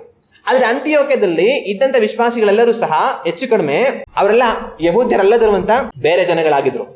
ಅಲ್ಲಿ ಪೌಲ್ ಸೇವೆ ಮಾಡ್ತಾ ಇರ್ತಾನೆ. ಪೇತ್ರ ಒಂದು ಸಮಯದಲ್ಲಿ ಏನು ಮಾಡ್ತಾನೆ ಅಂತಂದರೆ, ಆ ಅಂತಿಯೋಕ್ಯ ಊರಿಗೆ ಹೋಗ್ತಾನೆ. ಪೌಲ್ ಜೊತೆ ಬೇರೆ ವಿಶ್ವಾಸಿಗಳ ಜೊತೆ ಎಲ್ಲ ಪೇತ್ರ ಒಂದು ಸ್ವಲ್ಪ ಕಾಲಗಳು ಕಳೀತಾನೆ.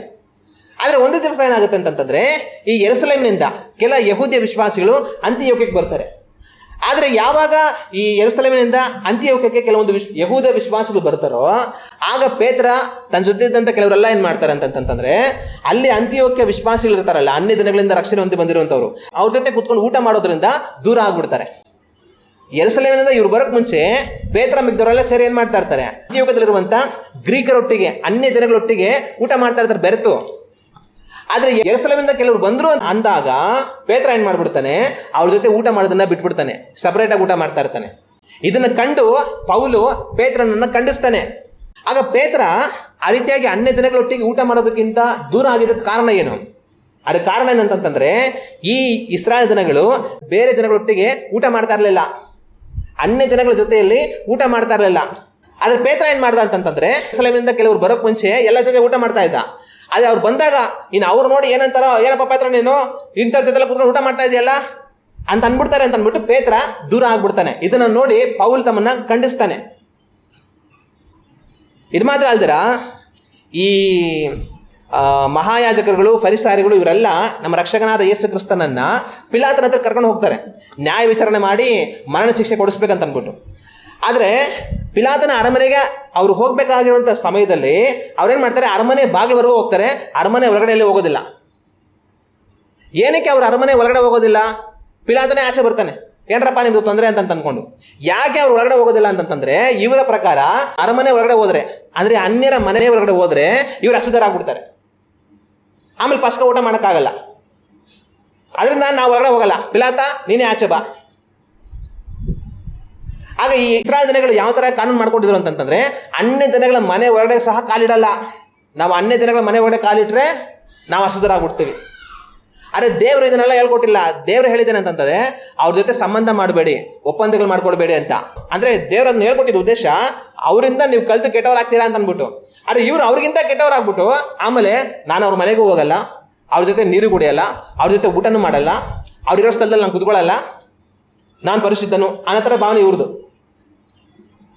ಈ ರೀತಿಯಾದ ಕಾರ್ಯಗಳನ್ನು ಅವರು ಮಾಡುವಂಥದ್ದನ್ನು ನಾವು ದೇವರ ವಾಕ್ಯದಲ್ಲಿ ಕಾಣ್ತೀವಿ. ಆದರೆ ವಿಷಯ ಏನಂತಂತಂದರೆ, ಆ ಮನೆ ಒಳಗಡೆ ಹೋಗ್ಬಿಟ್ರೆ ನಾವು ಅಶುದ್ಧರಾಗ್ಬಿಡ್ತೀವಿ ಅಂತ ಇವ್ರು ಅನ್ಕೊಳ್ತಾ ಇದ್ರು. ಆದರೆ ಇವರು ದೇವಕುಮಾರನನ್ನು, ದೋಷವಿಲ್ಲದಂತಹ ಯೇಸು ಕ್ರಿಸ್ತನನ್ನು ಅನ್ಯಾಯವಾಗಿ ಆ ರಾಜನ ಹತ್ರ ಹೋಗಿ ಮಾತಾಡಿ ಕೊಲೆ ಮಾಡಿಸ್ಬೇಕಂತಿದ್ದಾರೆ. ನಿರಪರಾಧ ರಕ್ತವನ್ನು ಸುರಿಸಿ ಇವರು ಅಶುದ್ಧರಾಗಲ್ಲ, ಈ ಮನೆ ಒಳಗಡೆ ಹೋಗ್ಬಿಟ್ರೆ ಅಶುದ್ಧರಾಗ್ಬಿಡ್ತಾರೆ. ಇದು ಈ ಜನಗಳ ಭಾವನೆ. ಇಂಥ ಒಂದು ನಡವಳಿಕೆ ಉಳ್ಳವರಾಗಿ ಇಸ್ರಾಯೇಲ್ ಜನಗಳು ವಾಸ ಮಾಡ್ತಾ ಇದ್ರು. ಆದರೆ ದೇವರಿಗೇನಂತಂತಂದರೆ, ಯಾರೊಬ್ಬರು ನಾಶವಾಗುವುದು ಇಷ್ಟವಿಲ್ಲ. ಯಹೂದ್ಯರಾಗಲಿ, ಯಹೂದ್ಯರಲ್ಲದಿರುವಂಥ ಬೇರೆ ಜನಗಳೇ ಆಗಲಿ, ಯಾರೊಬ್ಬರು ಸಹ ನಾಶವಾಗುವಂಥದ್ದು ದೇವರಿಗೆ ಇಷ್ಟ ಇಲ್ಲ. ದೇವರು ಎಲ್ಲರನ್ನ ಪ್ರೀತಿಸ್ತಾರೆ, ಎಲ್ಲರನ್ನ ರಕ್ಷಿಸಬೇಕಂತ ಹೇಳಿ ದೇವರು ಇಷ್ಟಪಡ್ತಾರೆ.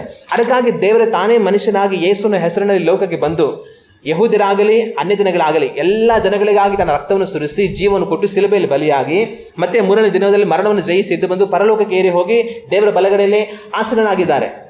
ಆತನು ಎಲ್ಲ ಜನಗಳಿಗೂ ರಕ್ಷಣೆಯನ್ನು ಅವರು ಸಂಪಾದಿಸಿದ್ದಾರೆ. ಆದರೆ ಈಗ ವಿಷಯ ಏನಂತಂತಂದರೆ, ಯೇಸು ಕ್ರಿಸ್ತನು ಎಲ್ಲ ಜನಗಳಿಗಾಗಿ ರಕ್ಷಣೆಯನ್ನು ಸಂಪಾದಿಸಿಟ್ಟಿದ್ದಾರೆ. ಆದರೆ ಈಗ ಆ ರಕ್ಷಣೆಯನ್ನು ತೆಗೆದುಕೊಂಡು ಹೋಗಿ ಜನಗಳಿಗೆ ತಲುಪಿಸಬೇಕಾಗಿರುವಂಥವ್ರು ಬೇಕು. ಅದನ್ನು ತಲುಪಿಸುವಂಥವ್ರು ಯಾರು? ಅಪೊಸ್ತಲರು. ಈ ಅಪೊಸ್ತಲರು ಯಾರು? ಯಹೂದ್ಯರು. ದೇವರು ಯಾರೊಬ್ಬರು ನಾಶವಾಗೋದು ಇಷ್ಟ ಇಲ್ದರ ತನ್ನ ಸ್ವಂತ ರಕ್ತವನ್ನು ಸುರಿಸಿ ರಕ್ಷಣೆ ಏರ್ಪಡಿಸಿದ್ರು. ಯಹೂದ್ಯರು ಸರಿ, ಅನ್ಯ ಜನರು ಸರಿ, ಎಲ್ಲರೂ ಸರಿ. ಆದರೆ ಈಗ ಅದನ್ನು ತಗೊಂಡು ಹೋಗಿ ಅನ್ಯ ಜನಗಳಿಗೆ ಹೇಳಬೇಕಾಗಿರುವಂಥ ಜವಾಬ್ದಾರಿಯನ್ನು ದೇವ ಅಪೊಸ್ತಲರು ಕೊಟ್ಟರು, ಎಲ್ಲ ಜನಗಳಿಗೆ ಹೇಳಿ ಅಂತ. ಆದರೆ ಈ ಅಪೊಸ್ತಲರು ಯಾರು ಅಂತಂತಂದರೆ ಯಹೂದ್ಯರು. ಆದರೆ ಎಲ್ಲ ಜನಗಳಿಗೆ ಹೋಗಿ ಸುವಾರ್ತೆಯನ್ನು ತಲುಪಿಸಿ ಯೇಸು ಕ್ರಿಸ್ತನಲ್ಲಿರುವಂಥ ರಕ್ಷಣೆಯನ್ನು ತಿಳಿಸಬೇಕಾಗಿರುವಂಥ ಈ ಅಪೊಸ್ತಲರು ಎಂಥ ಪದ್ಧತಿ ಮಾಡ್ಕೊಂಡು ಕೂತ್ಕೊಂಡಿದ್ದಾರೆ? ಅಂತಂತಂದರೆ, ಅನ್ಯ ಜನಗಳ ಮನೆಗೆ ನಾವು ಹೋಗೋದಿಲ್ಲ, ಅನ್ಯ ಜನಗಳ ಮನೇಲಿ ಊಟ ಮಾಡೋದಿಲ್ಲ, ಅನ್ಯ ಜನಗಳ ಮನೇಲಿ ನೀರು ಕುಡಿಯೋದಿಲ್ಲ, ಅನ್ಯ ಜನಗಳ ಜೊತೆಯಲ್ಲಿ ನಾವು ಕೂತ್ಕೊಳ್ಳೋದಿಲ್ಲ ಅನ್ನೋವಂಥ ಒಂದು ಪದ್ಧತಿ ಮಾಡ್ಕೊಂಡು ಇವ್ರು ಕೂತ್ಕೊಂಡಿದ್ದಾರೆ.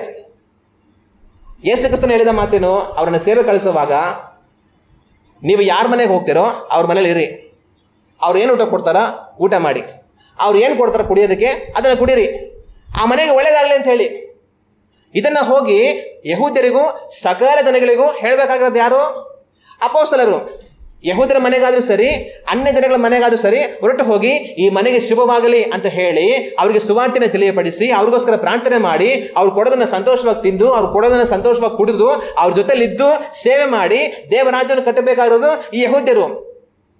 ಆದರೆ ಈಗ ಇವರು ಎಂಥ ಪದ್ಧತಿಗಳು ಮಾಡ್ಕೊಂಡು ಕೂತ್ಕೊಂಡಿದ್ದಾರೆ ಅಂತಂತಂದರೆ, ನಾವು ಅನ್ಯ ಜನಗಳ ಮನೆಗೆ ಹೋಗಲ್ಲ, ಅವ್ರು ಕೊಡೋದನ್ನು ತಿನ್ನಲ್ಲ, ಅವ್ರು ಕೊಡೋದನ್ನು ಕುಡಿಯಲ್ಲ, ಅವ್ರ ಮನೆಗಳಲ್ಲಿರಲ್ಲ ಅನ್ಕೊಂಡು ಕೂತ್ಕೊಂಡಿದ್ದಾರೆ. ಹಿಂಗಿರುವಾಗ ಸಕಲ ಜನಗಳಿಗೂ ಸುವಾರ್ತೆ ಯಾವ ಥರ ಹೋಗೋದು?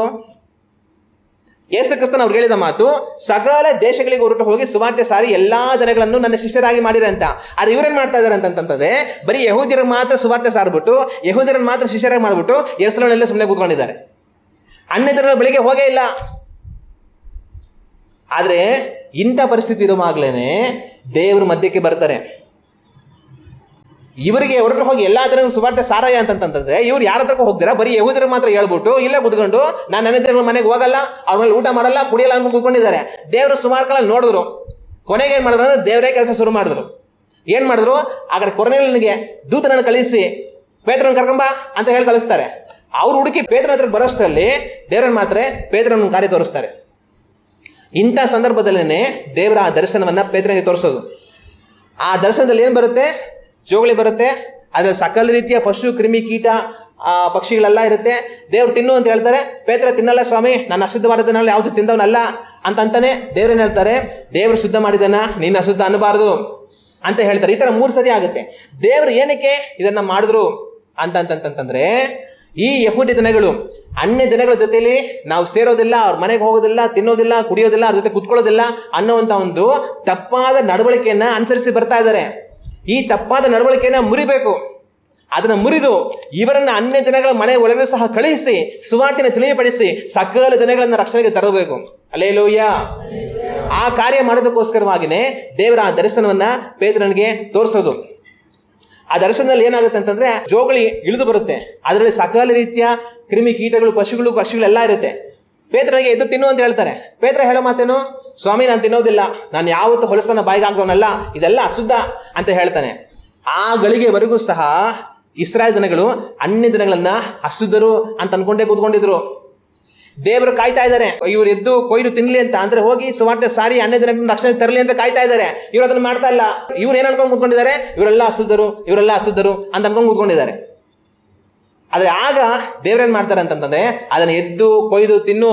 ಹಂಗನ ಅರ್ಥ ಏನು, ನೀವು ಅನ್ಯ ಜನಗಳ ಬಳಿಗೆ ಹೋಗಿ ಅವ್ರ ಮನೆಗಳಲ್ಲಿ ಪ್ರವೇಶ ಮಾಡಿ ಅವ್ರಿಗೆ ಸುವಾರ್ತೆ ಸಾರಿ ಅವ್ರ ಜೊತೆ ಊಟ ಮಾಡಿ ಅವ್ರ ಜೊತೆ ಕುಡಿರಿ, ಅವ್ರ ಜೊತೆ ಇದ್ದು ಅವ್ರನ್ನ ಕರ್ತನಲ್ಲಿ ರಕ್ಷಣೆಯಲ್ಲಿ ನಡೆಸಿ ನಿತ್ಯ ಜೀವಕ್ಕೆ ಪಾಲುಗಾರನಾಗಿ ಮಾಡಿ, ನಾನು ನೀವು ಎಲ್ಲ ಒಂದೇ, ಯೇಸು ಕ್ರಿಸ್ತನ ನಾವೆಲ್ಲ ಒಂದೇ ಆಗಿದ್ದೇವೆ ಅಂತ ಆ ಜನಗಳಿಗೆ ಸುವಾರ್ತೆಯನ್ನು ತಿಳಿಯಪಡಿಸಿ. అంటే ದೇವರು ಎದ್ದು ತಿಂದು ಕೊಯ್ಯಿ ಅನ್ನೋ ಅರ್ಥದಲ್ಲಿ ಹೇಳ್ತಾ ಇದ್ದಾರೆ. ಆದರೆ ಪೇತ್ರ ಹೇಳೋ ಮಾತು, ದೇವರೇ ನಾನು ತಿನ್ನೋದಿಲ್ಲ ಸ್ವಾಮಿ, ನಾನು ಯಾವತ್ತೂ ಅಶುದ್ಧವಾದದನ್ನ ಬಾಯಿಗೆ ಹಾಕ್ದವನಲ್ಲ ಅಂತ ತನ್ನ ಉತ್ತರ ಕೊಡೋದನ್ನ ನಾವು ಕಾಣ್ತೀವಿ. ಆಗ ದೇವರು ಹೇಳ್ತಾರೆ, ದೇವರು ಶುದ್ಧ ಮಾಡಿದ್ದನ್ನ ನೀನು ಅಶುದ್ಧ ಅನ್ನಬಾರದು. ಅಂದ್ರೆ ನೀವು ಇದುವರೆಗೂ ಅನ್ಯ ಜನಗಳನ್ನ ಅಶುದ್ಧರ ಅಂತ ಕುತ್ಕೊಂಡಿದ್ದೀರಾ. ಆದರೆ ನೀವು ನನ್ನ ಸುವಾರ್ತೆ ಒಟ್ಟಿಗೆ ಅವರ ಬಳಿಗೆ ಹೋಗಬೇಕು, ಅವರನ್ನು ಅಶುದ್ಧರು ಅನ್ನಬಾರದು, ನಾನು ಅವರನ್ನು ಶುದ್ಧಿ ಮಾಡಿದ್ದೀನಿ ಎಂಬುದಾಗಿ ಪೇತ್ರನಿಗೆ ದೇವರು ಮಾತಾಡುವಂಥದ್ದನ್ನ ದೇವರ ವಾಕ್ಯದಲ್ಲಿ ನಾವು ಕಾಣ್ತೇವೆ. ಇದು 1 ಸರಿ ಅಲ್ಲ, 3 ಸರಿ ಆಗುತ್ತೆ. ದೇವರು ಏನಾದರೂ ಒಂದು ಕಾರ್ಯವನ್ನ 1 ಸರಿ ತೋರಿಸ್ತಾರೆ. ಒಂದು ವೇಳೆ ವಿಷಯ ತುಂಬಾ ಗಂಭೀರವಾಗಿದೆ ಅಂತಂತಂದ್ರೆ 2 ಸರಿ ತೋರಿಸ್ತಾರೆ. ಆದರೆ ಯಾವುದೋ ಒಂದು ವಿಷಯ ತುಂಬಾ ಗಂಭೀರವಾಗಿದೆ ಅಂತನ್ನುವಾಗ 3 ಸರಿ ತೋರಿಸ್ತಾರೆ. ಇಲ್ಲಿ ಪೇತ್ರನಿಗೆ 3 ಸರಿ ದೇವರು ತೋರಿಸ್ತಾರೆ. ಅದರ ಮೂಲಕವಾಗಿ ತಾನು ಹೇಳುವಂಥ ಮಾತನ್ನ ಪೇತ್ರ ಕೇಳಲೇಬೇಕು ಅನ್ನುವಂಥದ್ದನ್ನ ದೇವರು ಬಲವಾಗಿ ತನ್ನೊಟ್ಟಿಗೆ ಮಾತನಾಡುವಂಥದ್ದನ್ನ ನಾವು ಕಾಣ್ತೇವೆ. ಆದರೆ ಆಮೇಲೆ ಏನಾಗುತ್ತೆ, ಪೇತ್ರನಿಗೆ ಈ ದರ್ಶನ ಎಲ್ಲ ಅರ್ಥ ಆಗ್ಬಿಡುತ್ತೆ. ಪೇತ್ರ ದೇವರ ಮಾತಿಗೆ ವಿಧೇಯನಾಗಿ ಹೊರಟು ಹೋಗಿ ಕೊರ್ನೇಲನ ಮನೆಯಲ್ಲಿ ಅವರಿಗೆ ಸುವಾರ್ತೆ ಸಾರಿ ಸೇವೆಯನ್ನು ಮಾಡಿ ಬರ್ತಾನೆ. ನಾವು ದೇವರ ವಾಕ್ಯನ ಓದಿ ನೋಡುವಾಗ ಅಪೊಸ್ತಲರ ಕೃತ್ಯಗಳು 10ನೇ ಅಧ್ಯಾಯ ವಾಕ್ಯಗಳು 28-29 ನಾವು ಓದಿ ನೋಡಿದರೆ, ಈ ವಾಕ್ಯದಲ್ಲಿ ಪೇತ್ರ ಅವ್ರ ಮನೆಗೆ ಹೋಗಿ ಕೂತ್ಕೊಂಡು ಈ ಥರ ಮಾತುಗಳು ಹೇಳ್ತಾನೆ. ಅಲ್ಲಿ ಬಹುಜನರು ಕೂಡಿ ಬಂದಿರುವುದನ್ನು ಕಂಡು ಅವರಿಗೆ, ಯಹೂದ್ಯರು ಅನ್ಯ ಜನರ ಕೂಡ ಹೊಕ್ಕು ಬಳಕೆ ಮಾಡುವುದು ಯಹೂದ್ಯರ ಸಂಪ್ರದಾಯಕ್ಕೆ ವಿರುದ್ಧವಾಗಿದೆ ಎಂದು ನೀವು ಬಲ್ಲಿರಷ್ಟೇ. ನನಗಂತೂ ಯಾವ ಮನುಷ್ಯನನ್ನಾದರೂ ಕೊಲೆಯನು ಇಲ್ಲವೇ ಅಶುದ್ಧನು ಅನ್ನಬಾರದೆಂದು ದೇವರು ತೋರಿಸಿದ್ದಾನೆ. ಅವ್ರ ಮನೆಗೆ ಹೋಗಿ ಪೇತ್ರ ಹೇಳೋ ಮಾತೇನು, ಯಹೂದ್ಯರು ಅನ್ಯ ಜನರ ಕೂಡ ಹೊಕ್ಕು ಬಳಕೆ ಮಾಡುವುದು ಯಹೂದ್ಯರ ಸಂಪ್ರದಾಯಕ್ಕೆ ವಿರುದ್ಧವಾಗಿದೆ. ಅದು ನಿಮಗೂ ಗೊತ್ತು. ನೋಡಿ, ನಾವು ಯಹೂದ್ಯರಾಗಿರುವಂಥ ನಾವು ಅನ್ಯ ಜನಗಳ ಜೊತೆಯಲ್ಲಿ ಬಳಕೆ ಮಾಡೋದಿಲ್ಲ, ಅವ್ರ ಮನೆಗಳಿಗೆ ಹೋಗೋದಿಲ್ಲ. ಅದು ನಿಮಗೂ ಸಹ ಚೆನ್ನಾಗಿ ಗೊತ್ತಿದೆ. ಆದರೆ ದೇವರು ನನಗೆ ಒಂದು ಕಾರ್ಯ ತೋರಿಸಿದ್ದಾರೆ. ದೇವರು ನನಗೇನು ತೋರಿಸಿದ್ದಾರೆ, ಯಾವ ಮನುಷ್ಯನನ್ನಾದರೂ ಕೊಲೆಯನು ಅಲ್ಲವೇ ಅಶುದ್ಧನು ಅನ್ನಬಾರದೆಂದು ದೇವರು ತೋರಿಸಿದ್ದಾನೆ. ಆದ ಕಾರಣ ನೀವು ನನ್ನನ್ನು ಕರೆ ಕಳುಹಿಸಿದಾಗ ನಾನು ಯಾವ ಎದುರು ಮಾತನ್ನು ಹೇಳದೆ ಬಂದೆನು. ಪೇತ್ರ ಹೊರಟು ಹೋಗಿ ಅವ್ರ ಮನೇಲಿ ಕೂತ್ಕೊಂಡು ಹೇಳ್ತಾರ ಮಾತುಗಳಿದು. ಪೇತ್ರನಿಗೆ ದೇವರು ತೋರಿಸಿರೋಂಥ ದರ್ಶನದ ಸತ್ಯ ಏನು ಅನ್ನೋದು ತನಗೆ ಅರ್ಥ ಆಯಿತು. ಅದು ಅರ್ಥ ಆದ ನಂತರ ಪೇತ್ರನು ದೇವ್ರ ಮಾತುಗಳು ವಿಧೇಯನಾಗಿ ಹಾಗೆಯೇ ಕೊರ್ನೇಲಿಯನ ಮನೆಗೆ, ಈ ಕೊರ್ನೇಲಿಯನು ಬಂದು ಅನ್ಯನು, ರೋಮ್ ಸಾಮ್ರಾಜ್ಯದ ಅಧಿಪತಿ, ಯಹೂದ್ಯನಲ್ಲದಿರುವಂತೆ ಬೇರೆ ಜನ ಅವ್ರ ಮನೆಗಳಿಗೆ ಇವ್ರು ಹೋಗೋದಿಲ್ಲ. ಆದರೆ ದೇವರು ತನಗೆ ಸತ್ಯವನ್ನು ಅರ್ಥ ಮಾಡಿಸಿದ ನಂತರ ಪೇತ್ರನು ಹೊರಟು ಹೋಗುವಂಥದ್ದನ್ನು ದೇವ್ರ ವಾಕ್ಯದಲ್ಲಿ ನಾವು ಕಾಣ್ತೇವೆ. ಅಲ್ಲಿ ಹೋಗಿ ಅವರಿಗೆ ದೇವ್ರ ಬಗ್ಗೆ ಸುವಾರ್ತೆನ ತಿಳಿಯಪಡಿಸಿ ಅವ್ರಿಗೆಲ್ಲ ಪ್ರಾರ್ಥನೆ ಮಾಡಿ ದೀಕ್ಷಾಸ್ನಾನ ಕೊಟ್ಟು ಆ ಸೇವೆನೆಲ್ಲ ಮಾಡಿ ಪೇತ್ರ ಏನು ಮಾಡ್ತಾನೆ, ಯೆರೂಸಲೇಮಿಗೆ ಹಿಂತಿರುಗಿ ಬರ್ತಾನೆ. ಆದರೆ ಪೇತ್ರ ಯೆರೂಸಲೇಮಿಗೆ ಹಿಂತಿರುಗಿ ಬರೋದಕ್ಕಿಂತ ಮುಂಚೆ ಈ ಯೆರೂಸಲೇಮಿನಲ್ಲಿದ್ದಂಥ ಯಹೂದ್ಯ ಕ್ರೈಸ್ತರಿಗೆ, ವಿಶ್ವಾಸಿಗಳಿಗೆ ಪೇತ್ರ ಈ ಥರ ಯಾರೋ ಅನ್ಯ ಮನೆಗೆ ಹೋಗಿ ಅವರಿಗೆ ಸುವಾರ್ತೆ ಸಾರಿ ಅವ್ರಿಗೆ ದೀಕ್ಷಾಸ್ನಾನ ಕೊಡ್ತಾ ಇದ್ದಾನೆ ಅನ್ನೋವಂಥ ವಿಷಯ ಗೊತ್ತಾಗುತ್ತೆ. ಆದರೆ ಇವರೆಲ್ಲ ಯೆರೂಸಲೇಮಿನಲ್ಲಿ ಈ ವಿಷಯ ತಿಳ್ಕೊಂಡಂತ ಇವ್ರೇನು ಮಾಡ್ತಾರೆ ಅಂತಂದರೆ ಪೇತ್ರನ ಮೇಲೆ ಇವರಿಗೆ ತುಂಬ ಕೋಪ ಬಂದ್ಬಿಡುತ್ತೆ. ಅಲ್ಲ, ಈ ಪೇತ್ರ ಈ ಥರ ಕೆಲಸ ಹೆಂಗೆ ಮಾಡ್ದ? ಹೋಗಿ ಯಾರೋ ಅನ್ಯನ ಮನೆಗೆ ಹೋಗ್ಬಿಟ್ಟು ಅವ್ರಿಗೆಲ್ಲ ಸುವಾರ್ತೆ ಸಾರ್ಬಿಟ್ಟು ದೀಕ್ಷಾಸ್ನಾನ ಕೊಟ್ಬಿಟ್ಟು ಬರ್ತಾ ಇದ್ದಾನಂತೆ. ಪೇತ್ರ ಯಾಕಿಂತ ಕೆಲಸ ಮಾಡ್ದ? ಅವ್ನು ಬರಲಿ, ಇರು ಮಾಡೋಣ ಅಂತಂದ್ಬಿಟ್ಟು ಯೆರೂಸಲೇಮಿನಲ್ಲಿ ಇವ್ರು ಕಾಯ್ತಾ ಇರ್ತಾರೆ. ನಾವು 11ನೇ ಅಧ್ಯಾಯ 2ನೇ ವಾಕ್ಯವನ್ನು 1-2 ವಾಕ್ಯಗಳನ್ನು ಓದಿ ನೋಡಿದರೆ ಈ ವಾಕ್ಯಗಳಲ್ಲಿ ಈ ರೀತಿಯಾಗಿದೆ. ಅನ್ಯ ಜನರು ಸಹ ದೇವರ ವಾಕ್ಯವನ್ನು ಅಂಗೀಕರಿಸಿದರೆಂಬ ಸಮಾಚಾರವನ್ನು ಅಪೊಸ್ತಲರು ಯೂದಾಯದಲ್ಲಿದ್ದ ಸಹೋದರರು ಕೇಳಿದರು. ಅನ್ಯ ಜನಗಳು ಯೇಸು ಕ್ರಿಸ್ತನಲ್ಲಿ ವಿಶ್ವಾಸ ಇಟ್ಟು ರಕ್ಷಣೆಗೆ ಬಂದಿರೋ ಅನ್ನೋ ವಿಷಯವನ್ನ ಯೂದಾಯದಲ್ಲಿದ್ದಂಥ ಎಲ್ಲ ಅಪೊಸ್ತಲರು, ಬೇರೆ ಸಹೋದರರೆಲ್ಲ ಕೇಳ್ತಾರೆ. ಕೇಳಿ ಇವರೆಲ್ಲ ಏನು ಮಾಡಬೇಕಾಗಿತ್ತು? ತುಂಬ ಸಂತೋಷ ಪಡಬೇಕಾಗಿತ್ತು. ದೇವರೇ ನೀ ಸ್ತೋತ್ರ ಅಪ್ಪ, ಅನ್ಯ ಜನಗಳೆಲ್ಲ ರಕ್ಷಣೆಗೆ ಬರ್ತಾ ಇದ್ದಾರೆ ಅಂತ ಅಂದ್ಬಿಟ್ಟು. ಅದು ಇವ್ರೇನು ಮಾಡ್ತಾರೆ ಗೊತ್ತಾ? ಸ್ತೋತ್ರ ಆಣೋದಿಲ್ಲ, ಬೇರೆ ಕೆಲಸ ಮಾಡ್ತಾರೆ. ಏನಂತಂತಂದರೆ ಮುಂದೆ ಓದುವಾಗ, ಪೇತ್ರನು ಯೆರೂಸಲೇಮಿಗೆ ಬಂದಾಗ ಸುನ್ನತಿಯವರು, ನೀನು ಸುನ್ನತಿ ಇಲ್ಲದವರಲ್ಲಿ ಸೇರಿ ಅವರ ಸಂಗಡ ಊಟ ಮಾಡಿದೆಯಲ್ಲ ಎಂದು ಅವನ ಕೂಡ ವಿವಾದಿಸಿದರು. ಅಲ್ಲಿ ಒಂದು ರೋಮ್ ಸಾಮ್ರಾಜ್ಯದ ಶತಾಧಿಪತಿ, ಅಧಿಕಾರಿ ತನ್ನ ಬಂಧು ಬಳಗ ಸ್ನೇಹಿತರೆಲ್ಲರೊಟ್ಟಿಗೆ ಯೇಸು ಕ್ರಿಸ್ತನ ವಿಶ್ವಾಸ ಇಟ್ಟು ರಕ್ಷಣೆಗೆ ಬಂದಿದ್ದಾನೆ. ಆ ಸುದ್ದಿ ಕೇಳಿ ಎಷ್ಟೋ ಸಂತೋಷ ಪಡೆದಿರ ಇವ್ರೇನು ಮಾಡ್ತಾ ಇದ್ದಾರೆ? ಪೇತ್ರ ಬಂದಿದ ತಕ್ಷಣ, ಪೇತ್ರ ಏನಪ್ಪ ನೀನು ಮಾಡ್ರೆ ಕೆಲಸ? ಅಲ್ಲಿ ಹೋಗಿ ಸುನ್ನತಿ ಇಲ್ದಿರೋಂಥವ್ರ ಜೊತೆ ಸೇರಿ ಅವ್ರ ಜೊತೆ ಊಟ ಮಾಡಿ ಬಂದಿದ್ದೆ, ನೀನು ಅಸುಧನಾಗಿದ್ಯಾ ಅಂತ ಪೇತ್ರನಿಗೆ ಬೈತಾ ಇದ್ದಾರೆ. ಆಗ ಇವರು ಎಂಥ ನಡವಳಿಕೆ ಉಳ್ಳವರಾಗಿದ್ರು ಅನ್ನೋದನ್ನ ಇದರಲ್ಲಿ ನಾವು ಅರ್ಥ ಮಾಡ್ಕೊಳ್ಬೋದು. ಆದರೆ ಆಮೇಲೆ ಪೇತ್ರ ಏನು ಮಾಡ್ತಾನೆ, ಹಂಗಲ್ಲ ಸ್ವಾಮಿ, ನಾನು ಹೇಳೋದು ಕೇಳಿ, ದೇವ್ರ ಈ ಥರ ಎಲ್ಲ ದರ್ಶನ ತೋರಿಸಿದ್ರು, ಆಮೇಲೆ ಯಾರು ಹುಡ್ಕೊಂಬಂದ್ರು, ನಾನು ಓದೆ, ಅವ್ರ ಹತ್ರ ಎಲ್ಲ ವಾಕ್ಯ ಮಾತಾಡ್ತಾ ಇದ್ದೆ, ಅಷ್ಟರಲ್ಲೇ ಪವಿತ್ರಾತ್ಮರು ಅವ್ರ ಮೇಲೆ ಇಳಿದು ಬಂದರು.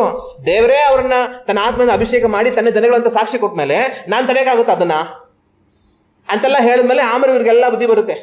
ಅನ್ಯ ಜನಗಳು ಸಹ ಯೇಸು ಕ್ರಿಸ್ತನ ಮುಖಾಂತರವಾಗಿ ರಕ್ಷಣೆಗೆ ಬರೋದಕ್ಕೆ ದೇವರು ತೀರ್ಮಾನ ಮಾಡಿದ್ದಾರೆ ಅಂತ ಆಮೇಲೆ ದೇವರು ಕೊಂಡಾಡ್ತಾರೆ. ಅವಾಗ ಇದೆಲ್ಲ ಘಟನೆ ನಡೆಯುವಂಥದ್ದನ್ನು ದೇವರ ವಾಕ್ಯದಲ್ಲಿ ನಾವು ಕಾಣ್ತೀವಿ. ಇದ್ರ ಮೂಲಕವಾಗಿ ಆ ನಂತರ ಅನ್ಯ ಜನಗಳಿಗೂ ಸಹ ಸುವಾರ್ತೆ ಹೋಗಿ ಎಲ್ಲೆಲ್ಲೂ ಜನಗಳು ರಕ್ಷಣೆಗೆ ಬರೋದಕ್ಕೆ ಅವಕಾಶ ಆಗುತ್ತೆ. ಆದರೆ ಇದನ್ನೆಲ್ಲ ಇವತ್ತು ನಾನು ನಿಮಗೆ ಯಾಕೆ ಹೇಳಿದೆ? ಇದನ್ನೆಲ್ಲ ನಾನಿವತ್ತು ನಿಮಗೆ ಯಾಕೆ ಹೇಳಿದೆ ಅಂತಂತಂದರೆ, ಆವತ್ತು ಯಹೂದ್ಯರು ಮಾಡ್ತಾ ಇದ್ದಂಥ, ಅಪೊಸ್ತಲರು ಮಾಡ್ತಾ ಇದ್ದಂಥ ಅದೇ ಕೆಲಸವನ್ನು ಇವತ್ತು ನಮ್ಮಲ್ಲಿ ಹಲವರು ಮಾಡ್ತಾ ಇರ್ತಾರೆ. ಆ ಪಾಪದಿಂದ ನಾನು ನೀವು ಮನ ತಿರುಗಬೇಕು. ಅದಕ್ಕೋಸ್ಕರವಾಗಿಯೇ ಇದನ್ನೆಲ್ಲ ವಿವರವಾಗಿ ನಾನು ನಿಮಗೆ ಹೇಳ್ತಾ ಬಂದಿದ್ದು. ಯಹೂದ್ಯರು ಇಂಥ ಒಂದು ಪದ್ಧತಿ ಮಾಡ್ಕೊಂಡಿದ್ರು, ಅನ್ಯ ಜನಗಳ ಜೊತೆಯಲ್ಲಿ ಬಳಕೆ ಮಾಡ್ತಾ ಇರಲಿಲ್ಲ. ಆದರೆ ದೇವ್ರ ಸಿದ್ಧ ಸುವಾರ್ತೆ ಅನ್ಯ ಜನಗಳಿಗೆ ಹೋಗಿ ರಕ್ಷಣೆಗೆ ಬರಬೇಕಂತ ಇವ್ರು ಹೋಗೋದಿಲ್ಲ ಅಂತ ದೇವ್ರ ಮಧ್ಯಕ್ಕೆ ಬಂದು ಅಲ್ಲಿ ದೂತನನ್ನು ಕಳಿಸಿ, ಇಲ್ಲಿ ಇವ್ರ ಹತ್ರ ಮಾತಾಡಿ, ಅಲ್ಲಿ ಕಳಿಸಿ, ಪವಿತ್ರಾತ್ಮನ ಸುರಿಸಿ, ಇವ್ರು ಗಲಾಟೆ ಮಾಡಿದ್ರೆ ಅದಕ್ಕೂ ಕೂಡ ಅರ್ಥ ಹೇಳಿಸಿ ಎಲ್ಲ ಮಾಡಿ ಕಟ್ಟ ಕಡೆಗೆ ಅನ್ಯ ಜನಗಳಿಗೆ ಸುವಾರ್ತೆ ಹೋಗೋದಕ್ಕೆ ಅವಕಾಶ ಆಗೋ ಹಾಗೆ ದೇವ್ರು ಮಾಡಿದ್ರು. ಎಷ್ಟೆಲ್ಲ ಕೆಲಸ ದೇವ್ರು ಮಾಡಬೇಕಾಗಿ ಬಂತು ಇವರ ಒಂದು ತಪ್ಪಾದ ಪದ್ಧತಿಗಳಿಂದಾಗಿ. ಇದೇ ಕೆಲಸವನ್ನು ಇವತ್ತು ನಮ್ಮಲ್ಲಿ ಅನೇಕರು ಮಾಡ್ತಾ ಇರ್ತಾರೆ. ನಾನು ನೀವು ವಾಸ ಮಾಡುವಂಥ ಸಮಾಜದಲ್ಲಿ ಒಂದು ಕೆಟ್ಟ ಪದ್ಧತಿ ಇದೆ. ಆ ಕೆಟ್ಟ ಪದ್ಧತಿ ಯಾವುದು ಅಂತಂದರೆ ಜಾತಿ ಅನ್ನೋವಂಥ ಒಂದು ಪದ್ಧತಿ. ಜಾತಿಯನ್ನು ನೋಡುವಂಥ ಒಂದು ಕೆಟ್ಟ ಪದ್ಧತಿ ನಾನು ನೀವು ವಾಸ ಮಾಡುವಂಥ ಈ ಸಮಾಜದಲ್ಲಿ ಇದೆ. ಈ ಸಮಾಜದಲ್ಲಿ ಕೆಲವರು ತಮ್ಮನ್ನು ತಾವು ಮೇಲ್ಜಾತಿಯವರು ಅಂತ ಹೇಳ್ಕೊಳ್ತಾರೆ, ಬೇರೆಯವ್ರನ್ನ ಇವರೆಲ್ಲ ಕೀಳು ಜಾತಿಯವರು ಅಂತ ನೋಡ್ತಾರೆ. ನಾವು ಮೇಲ್ಜಾತಿಯವರು ಅಂತ ಅಂದ್ಕೊಂಡು ಇವರು ಕೀಳು ಜಾತಿಯವ್ರ ಮನೆಯವರು ಅಂತ ಹೇಳುವಂಥ ಮನೆಗಳಿಗೆ ಇವರು ಹೋಗೋದಿಲ್ಲ. ಅವ್ರ ಮನೆಗಳಲ್ಲಿ ಊಟ ಮಾಡೋದಿಲ್ಲ, ಅವ್ರ ಮನೆಗಳಲ್ಲಿ ನೀರು ಕುಡಿಯೋದಿಲ್ಲ, ಅವ್ರ ಜೊತೆಯಲ್ಲಿ ಕೂತ್ಕೊಳ್ಳೋದಿಲ್ಲ. ಅದೇ ರೀತಿಯಾಗಿ ಅವರನ್ನು ಇವ್ರ ಮನೆಗಳಿಗೆ ಅವರು ಬಿಟ್ಟುಕೊಡೋದಿಲ್ಲ. ಇವ್ರ ಮನೆಗಳಲ್ಲಿ ಅವ್ರಿಗೆ ಊಟ ಕೊಡೋದಿಲ್ಲ, ಇವ್ರ ಮನೆಗಳಲ್ಲಿ ಅವ್ರಿಗೆ ನೀರು ಕೊಡೋದಿಲ್ಲ, ಇವ್ರ ಜೊತೆಯಲ್ಲಿ ಕೂತ್ಕೊಳ್ಳೋದಕ್ಕೆ ಅವ್ರನ್ನ ಬಿಟ್ಟುಕೊಡೋದಿಲ್ಲ. ಇಂಥ ಒಂದು ಅನಿಷ್ಟ ಕೆಟ್ಟ ಪದ್ಧತಿಯನ್ನು ನಾವು ನೋಡ್ತೇವೆ. ಆದರೆ ದೇವರು ಮನುಷ್ಯರನ್ನು ಮೇಲ್ಜಾತಿಯಾಗಿ ಕೆಲವರನ್ನ, ಕೀಳು ಜಾತಿಯಾಗಿ ಕೆಲವರನ್ನ ಉಂಟು ಮಾಡಿದ್ರ? ದೇವರು ಯಾವತ್ತೂ ಯಾರನ್ನೂ ಆ ರೀತಿಯಾಗಿ ಉಂಟು ಮಾಡಿಲ್ಲ. ದೇವರು ಎಲ್ಲ ಮನುಷ್ಯರನ್ನು ತನ್ನ ಸ್ವರೂಪದಲ್ಲಿ ಉಂಟು ಮಾಡಿದ್ದಾರೆ. ಹಲ್ಲೆಲೂಯ. ಮನುಷ್ಯರಲ್ಲಿ ಯಾವ ಮೇಲ್ಜಾತಿನೂ ಇಲ್ಲ, ಯಾವ ಕೀಳು ಜಾತಿನೂ ಇಲ್ಲ, ಯಾವ ಕಸನೂ ಇಲ್ಲ. ದೇವರು ಸಕಲ ಮನುಷ್ಯರನ್ನು ತನ್ನ ಸ್ವರೂಪದಲ್ಲಿ ಉಂಟು ಮಾಡಿದ್ದಾರೆ. ಎಲ್ಲ ಮನುಷ್ಯರು ದೇವರ ಸ್ವರೂಪ. ಆದರೆ ಮನುಷ್ಯರು ತಮ್ಮ ಹೃದಯದ ಕೆಟ್ಟತನದಿಂದ ಜನಗಳನ್ನು ಜಾತಿಯನ್ನು ಹೆಸರಲ್ಲಿ ವಿಂಗಡಣೆ ಮಾಡಿ, ಕೆಲವರಿಗೆ ನಮ್ಮನ್ನು ನಾವು ಮೇಲ್ಜಾತಿ ಅಂತ ಬೋರ್ಡ್ ಹಾಕ್ಕೊಂಡು ಇನ್ನು ಕೆಲವ್ರನ್ನ ಕೀಳ್ ಜಾತಿಯವರು ಅನ್ನೋ ಬೋರ್ಡ್ ಹಾಕ್ಬಿಟ್ಟು ಇವರು ಅವ್ರ ಮೇಲೆ ದಬ್ಬಾಳಿಕೆ ಮಾಡಿ ಬರುವಂಥ ಪ್ರಯತ್ನಗಳನ್ನು ಮಾಡ್ತಾ ಬಂದಿದ್ದಾರೆ. ಬೇರೆ ಯಾರ ಬಗ್ಗೆ ನಮಗೆ ಬೇಡ, ಆದರೆ ಯೇಸು ಕ್ರಿಸ್ತನಲ್ಲಿ ವಿಶ್ವಾಸ ಇಟ್ಟು ದೇವರಿಗೆ ತಮ್ಮನ್ನು ಒಪ್ಪಿಸಿಕೊಟ್ಟು ದೇವಜನಗಳು ಅಂತ ಹೇಳಿಕೊಂಡು ಬದುಕುವಂಥ ಜನಗಳು ಸಹ ಇದೇ ಕೆಲಸವನ್ನು ಮಾಡುವಂಥವರಿದ್ದಾರೆ. ಇವರು ಇಂತಿಂಥ ಜಾತಿಯವರು, ಅವ್ರ ಮನೆಗೆ ನಾನು ಹೋಗೋದಿಲ್ಲ. ಇವರು ಇಂತಿಂಥ ಜಾತಿಯವರು, ಅವ್ರ ಮನೇಲಿ ನಾನು ತಿನ್ನೋದಿಲ್ಲ. ಇವರು ಇಂತಿಂಥ ಜಾತಿಯವರು, ಅವ್ರ ಮನೇಲಿ ನಾನು ಕುಡಿಯೋದಿಲ್ಲ. ಇವರು ಇಂತಿಂಥ ಜಾತಿಯವರು, ಅವ್ರ ಮನೇಲಿ ನಾನು ಮಲಗೋದಿಲ್ಲ. ಆದರೆ ಒಂದು ವಿಷಯದಲ್ಲಿ ಎಚ್ಚರಿಕೆ ಆಗಿರಿ. ನೀವು ಯೇಸು ಕ್ರಿಸ್ತನಲ್ಲಿ ವಿಶ್ವಾಸ ಇಟ್ಟು ದೇವರಿಗೆ ನಿಮ್ಮನ್ನು ಒಪ್ಪಿಸಿಕೊಟ್ಟು ಜೀವಿಸ್ತಾ ಯಾರೋ ಒಂದು ಮನುಷ್ಯನನ್ನು ಈ ವ್ಯಕ್ತಿ ಇಂತಿಂಥ ಜಾತಿಯವನು ಅಂತ ಹೇಳಿಕೊಂಡು ಅವ್ರ ಮನೆಗೆ ನೀವು ಹೋಗೋದಿಲ್ಲ ಅಂತಂತಂದರೆ ನೀವು ಒಂದುದಿನ ಪರಲೋಕ ರಾಜ್ಯಕ್ಕೆ ಹೋಗೋದಿಲ್ಲ. ನೀವು ಯಾರೋ ಒಂದು ಮನುಷ್ಯ ಇವನು ಇಂತಿಂಥ ಜಾತಿಯವನು, ಅವನ ಮನೆಯಲ್ಲಿ ನಾನು ತಿನ್ನೋದಿಲ್ಲ ಅಂತ ಹೇಳಿದ್ರೆ ನೀವು ಒಂದು ದಿನ ಪರಲೋಕದಲ್ಲಿ ಊಟವನ್ನು ಮಾಡೋದಿಲ್ಲ. ನೀವು ಯಾರೋ ಇಂಥ ಒಂದು ಮನುಷ್ಯ ಇಂತಿಂಥ ಜಾತಿಯವನು, ಅವನ ಮನೆಯಲ್ಲಿ ನಾನು ನೀರು ಕುಡಿಯೋದಿಲ್ಲ ಅಂತ ಹೇಳಿದ್ರೆ ನೀವು ಒಂದು ದಿವಸ ಪರಲೋಕದಲ್ಲಿ ಯೇಸು ಕ್ರಿಸ್ತನೊಟ್ಟಿಗೆ ದ್ರಾಕ್ಷಾರಸವನ್ನು ಕುಡಿಯೋದಿಲ್ಲ. ಒಂದು ವೇಳೆ ನೀವು ಇವರು ಇಂತಿಂಥ ಜಾತಿಯವರು, ಇಂಥವ್ರನ್ನ ನಮ್ಮ ಮನೆಗೆ ನಾವು ಬಿಟ್ಕೊಳ್ಳೋದಿಲ್ಲ ಅಂತ ನೀವು ಯಾರನ್ನೋ ಜಾತಿ ಹೆಸರು ಹೇಳಿ ನಿಮ್ಮ ಮನೆಗೆ ಸೇರಿಸ್ಕೊಳ್ಳೋದಿಲ್ಲ ಅಂತಂತಂದರೆ ಒಂದು ದಿನ ದೇವರು ನಿಮ್ಮನ್ನು ತನ್ನ ಮನೆಗೆ ಸೇರಿಸ್ಕೊಳ್ಳೋದಿಲ್ಲ. ನೀವು ಇವರು ಯಾರೋ ಇಂತಿಂಥ ಜಾತಿಯವರು, ಇವ್ರಿಗೆ ನಮ್ಮನೇಲಿ ನಾವು ಊಟ ಕೊಡೋದಿಲ್ಲ ಅಂತ ನೀವು ಹೇಳಿದ್ರೆ ಒಂದು ದಿನ ಪರಲೋಕದಲ್ಲಿ ದೇವರು ನಮಗೆ ಜೀವ ಫಲವನ್ನು ಕೊಡೋದಿಲ್ಲ. ಇವರು ಯಾರೋ ಇಂತಿಂಥ ಜಾತಿಯವರು, ಇಂಥವ್ರಿಗೆ ನಮ್ಮ ಮನೆಯಲ್ಲಿ ನಾವು ನೀರು ಕೊಡೋದಿಲ್ಲ ಅಂತ ನೀವು ಹೇಳಿದ್ರೆ ಒಂದು ದಿನ ಯೇಸು ಕ್ರಿಸ್ತನು ಪರಲೋಕದಲ್ಲಿ ನಮಗೆ ಜೀವ ಕೊಡುವಂಥ ಜೀವಕರವಾದ ಜಲವನ್ನು ಕೊಡೋದಿಲ್ಲ. ಇವರು ಯಾರೋ ಇಂತಿಂಥ ಜಾತಿಯವರು, ಇಂಥವ್ರಿಗೆ ನಮ್ಮ ಮನೆಯಲ್ಲಿ ಮಲಗೋದಕ್ಕೆ ನಾವು ಜಾಗ ಕೊಡೋದಿಲ್ಲ ಅಂತ ನೀವು ಹೇಳಿದ್ರೆ ದೇವರು ತನ್ನ ಮನೆಯಲ್ಲಿ ನೂತನ ಯೆರೂಸಲೇಮ್ ಪಟ್ಟಣದಲ್ಲಿ ನಿಮಗೆ ವಿಶ್ರಾಂತಿ ತೆಗೆದುಕೊಳ್ಳೋದಕ್ಕೆ ಸ್ಥಳವನ್ನು ಕೊಡೋದಿಲ್ಲ. ಎಚ್ಚರಿಕೆಯಾಗಿರಿ. ಯೇಸು ಕ್ರಿಸ್ತನಲ್ಲಿ ವಿಶ್ವಾಸ ಇಟ್ಟು ಜೀವಿಸುವಂಥ ನಾನು ನೀವು ಜಾತಿ ಅನ್ನೋ ಪದವನ್ನೇ ಮಾತಾಡಬಾರದು. ಯಾವತ್ತು ಜಾತಿಯ ಅಳತೆಯನ್ನು ತಗೊಂಡು ಮನುಷ್ಯರನ್ನ ಅಳೆಯಬಾರದು. ಅದು ನಾವು ಮಾಡುವಂಥ ಮಹಾಪಾಪ. ಯೇಸು ಕ್ರಿಸ್ತನಲ್ಲಿ ನಾವೆಲ್ಲರೂ ಸಹ ಒಂದೇ ಆಗಿದ್ದೇವೆ. ಹಲ್ಲೆಲೂಯ. ಅದರಿಂದ ಇವತ್ತು ನಿಮ್ಮ ಬಗ್ಗೆ ಒಂದು ಕ್ಷಣ ಯೋಚನೆ ಮಾಡಿ ನೋಡಿ. ನೀವು ಯೇಸು ಕ್ರಿಸ್ತನಲ್ಲಿ ವಿಶ್ವಾಸ ಇಟ್ಟು ಜೀವಿಸುವಾಗ ಯಾವ ಮನುಷ್ಯನನ್ನು ಸಹ ಜಾತಿಯ ಆಧಾರದಲ್ಲಿ ಜಾತಿಯ ದೃಷ್ಟಿಕೋನದಿಂದ ನೋಡಲೇಬಾರದು. ಆದರೆ ಒಂದು ವೇಳೆ ನೀವು ಯಾವುದೋ ಒಂದು ಮನುಷ್ಯನನ್ನು ಇವನಿಂಥ ಜಾತಿಯವನು ಅಂತ ನೋಡ್ತೀರಾ ಅಂತಂತಂದರೆ, ಇಂಥ ಜಾತಿಯವನು ಅಂತ ಹೇಳಿ ಅವರನ್ನು ಅವಮಾನ ಪಡಿಸ್ತೀರಾ ಅಂತಂತಂದರೆ, ಇವನಿಂಥ ಜಾತಿಯವನು ಅಂತ ಹೇಳಿ ಅವನ ಕಣ್ಣಲ್ಲಿ ಕಣ್ಣೀರು ತರಿಸ್ತೀರಾ ಅಂತಂತಂದರೆ, ಇಂಥ ಜಾತಿಯವರು ಅಂತ ಹೇಳಿ ಅವರನ್ನು ನೀವು ಬಾರಿಸ್ತೀರಾ ಅಂತಂತಂದರೆ ನೀವು ಎಂಥ ಜಾತಿಯವರು ಅಂತ ನಾನು ಹೇಳ್ತೀನಿ, ಬರೆದಿಟ್ಕೊಳ್ಳಿ. ನೀವು ನರಕಕ್ಕೆ ಹೋಗುವಂಥ ಜಾತಿಯವರು. ನಿಮ್ಮ ನಡವಳಿಕೆ ಯಾವ ಥರ ಇದೆ ಪರೀಕ್ಷೆ ಮಾಡಿಕೊಳ್ಳಿ. ಯಹೂದ್ಯರಲ್ಲಿ ಇಂಥ ಒಂದು ಕೆಟ್ಟ ಪದ್ಧತಿ ಇತ್ತು.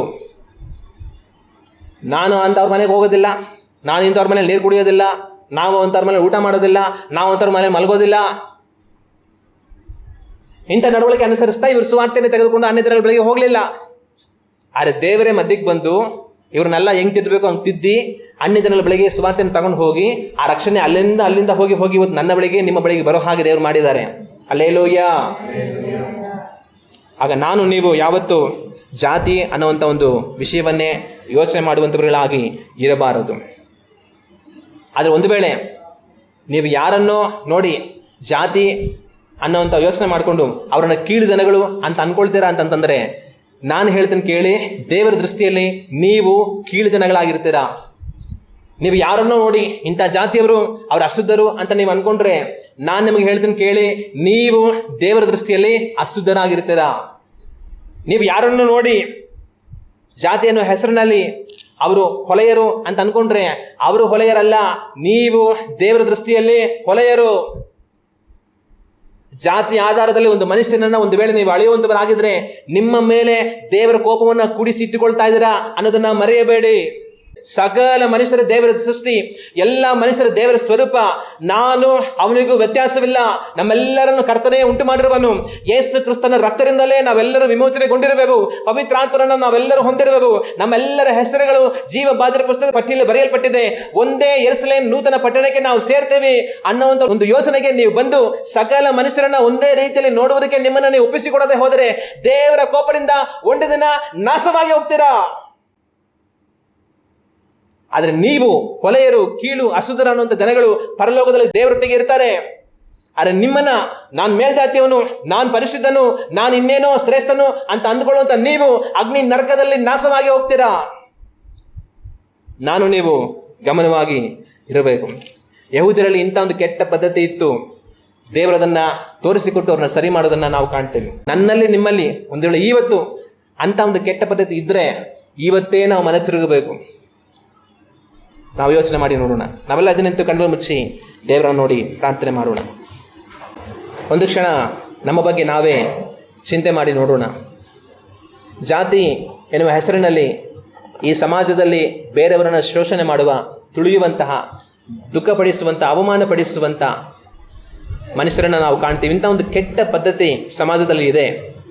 ಆದರೆ ಯೇಸು ಕ್ರಿಸ್ತನಲ್ಲಿ ವಿಶ್ವಾಸ ಇಟ್ಟು ದೇವರಿಗೆ ಒಪ್ಪಿಸಿಕೊಟ್ಟು ಜೀವಿಸುವಂಥ ನಿಮ್ಮ ನಡವಳಿಕೆ ಯಾವ ರೀತಿಯಾಗಿದೆ? ಯಹೂದ್ಯರಲ್ಲಿ ಇಂಥ ಒಂದು ನಡವಳಿಕೆ ಇತ್ತು. ದೇವರವರಿಗೆ ಅದನ್ನು ತೋರಿಸಿಕೊಟ್ಟು ಸರಿಪಡಿಸೋದನ್ನು ನಾವು ಕಾಣ್ತೇವೆ. ಇವತ್ತು ನಾನು ನೀವು ಯಾವ ರೀತಿಯಾಗಿದ್ದೇವೆ ಯೋಚನೆ ಮಾಡಿ ನೋಡಬೇಕು. ಇಂಥವ್ರು ಯಾರೋ, ಇಂಥ ಒಂದು ಜಾತಿ, ಅವರಿಗಿಂತ ನಾನು ಶ್ರೇಷ್ಠನು ಅಂತ ಅಂದ್ಕೊಂಡ್ರೆ ನೀವು ದೇವರ ಉಗ್ರ ಕೋಪಕ್ಕೆ ಗುರಿಯಾಗಿ ಅಗ್ನಿ ನರಕಕ್ಕೆ ಒಳಗಾಗಿ ನಾಶವಾಗಿ ಹೋಗ್ತೀರಾ ಅನ್ನೋದನ್ನು ಮರಿಬೇಡಿ. ಆದರೆ ನಾನು ಮಹಾಪಾಪಿ, ದೇವರು ತನ್ನ ಮಹಾಕೃಪೆಯಿಂದ ನನ್ನ ಪಾಪಗಳನ್ನು ಕ್ಷಮಿಸಿ ತನ್ನ ಕುಮಾರನಾದ ಯೇಸು ಕ್ರಿಸ್ತನ ಮೂಲಕವಾಗಿ ನನ್ನನ್ನು ವಿಮೋಚಿಸಿದ್ದಾರೆ, ನನ್ನನ್ನು ರಕ್ಷಿಸಿದ್ದಾರೆ. ದೇವರೇ ನನಗೆ ಸ್ತೋತ್ರ. ಆದರೆ ನನ್ನಂತೆ ಎಲ್ಲ ಮನುಷ್ಯರು ಸಹ, ಸಕಲ ಮನುಷ್ಯರು ದೇವರ ಮೂಲಕವಾಗಿ ಯೇಸು ಕ್ರಿಸ್ತನ ಮುಖಾಂತರ ರಕ್ಷಣೆಗೆ ಬರುತ್ತಾರೆ ಎನ್ನುವುದನ್ನು ನಾವು ಅರಿತುಕೊಂಡು ಎಲ್ಲ ಮನುಷ್ಯರು ನಾವೆಲ್ಲರೂ ದೇವರ ಮುಂದೆ ಒಂದೇ ಅನ್ನುವಂಥ ಒಂದು ಮನಸ್ಥಿತಿ ನಾವು ಬರುವಾಗಲೇ ದೇವರ ಕೃಪೆಗೆ ನಾವು ಪಾತ್ರರಾಗುತ್ತೇವೆ. ಎಷ್ಟೋ ಜನಗಳಲ್ಲಿ ಇಂಥ ಒಂದು ಕೆಟ್ಟ ನಡವಳಿಕೆ ಇದೆ. ನನ್ನಲ್ಲಿ ನಿಮ್ಮಲ್ಲಿ ಯಾವ ರೀತಿ ಇದೆ ಯೋಚನೆ ಮಾಡೋಣ. ಒಂದು ವೇಳೆ ಅಂಥ ನಡವಳಿಕೆ ಇದ್ದರೆ ಇವತ್ತೇ ನಾವು ಮನೆ ತಿರುಗೋಣ. ದೇವರು ಹೇಳಿದ ಮಾತು, ನಾನು ಶುದ್ಧೀಕರಿಸಿದ್ದನ್ನು ನೀನು ಅಶುದ್ಧನ ಅನ್ನಬೇಡ. ದೇವರು ಶುದ್ಧೀಕರಿಸಿದ್ದನ್ನು ನಾವು ಅಶುದ್ಧ ಅಂತಂದರೆ ನಾವು ಎಂಥ ತೀರ್ಪಿಗೆ ಗುರಿಯಾಗುತ್ತೇವೆ ಯೋಚನೆ ಮಾಡಿ.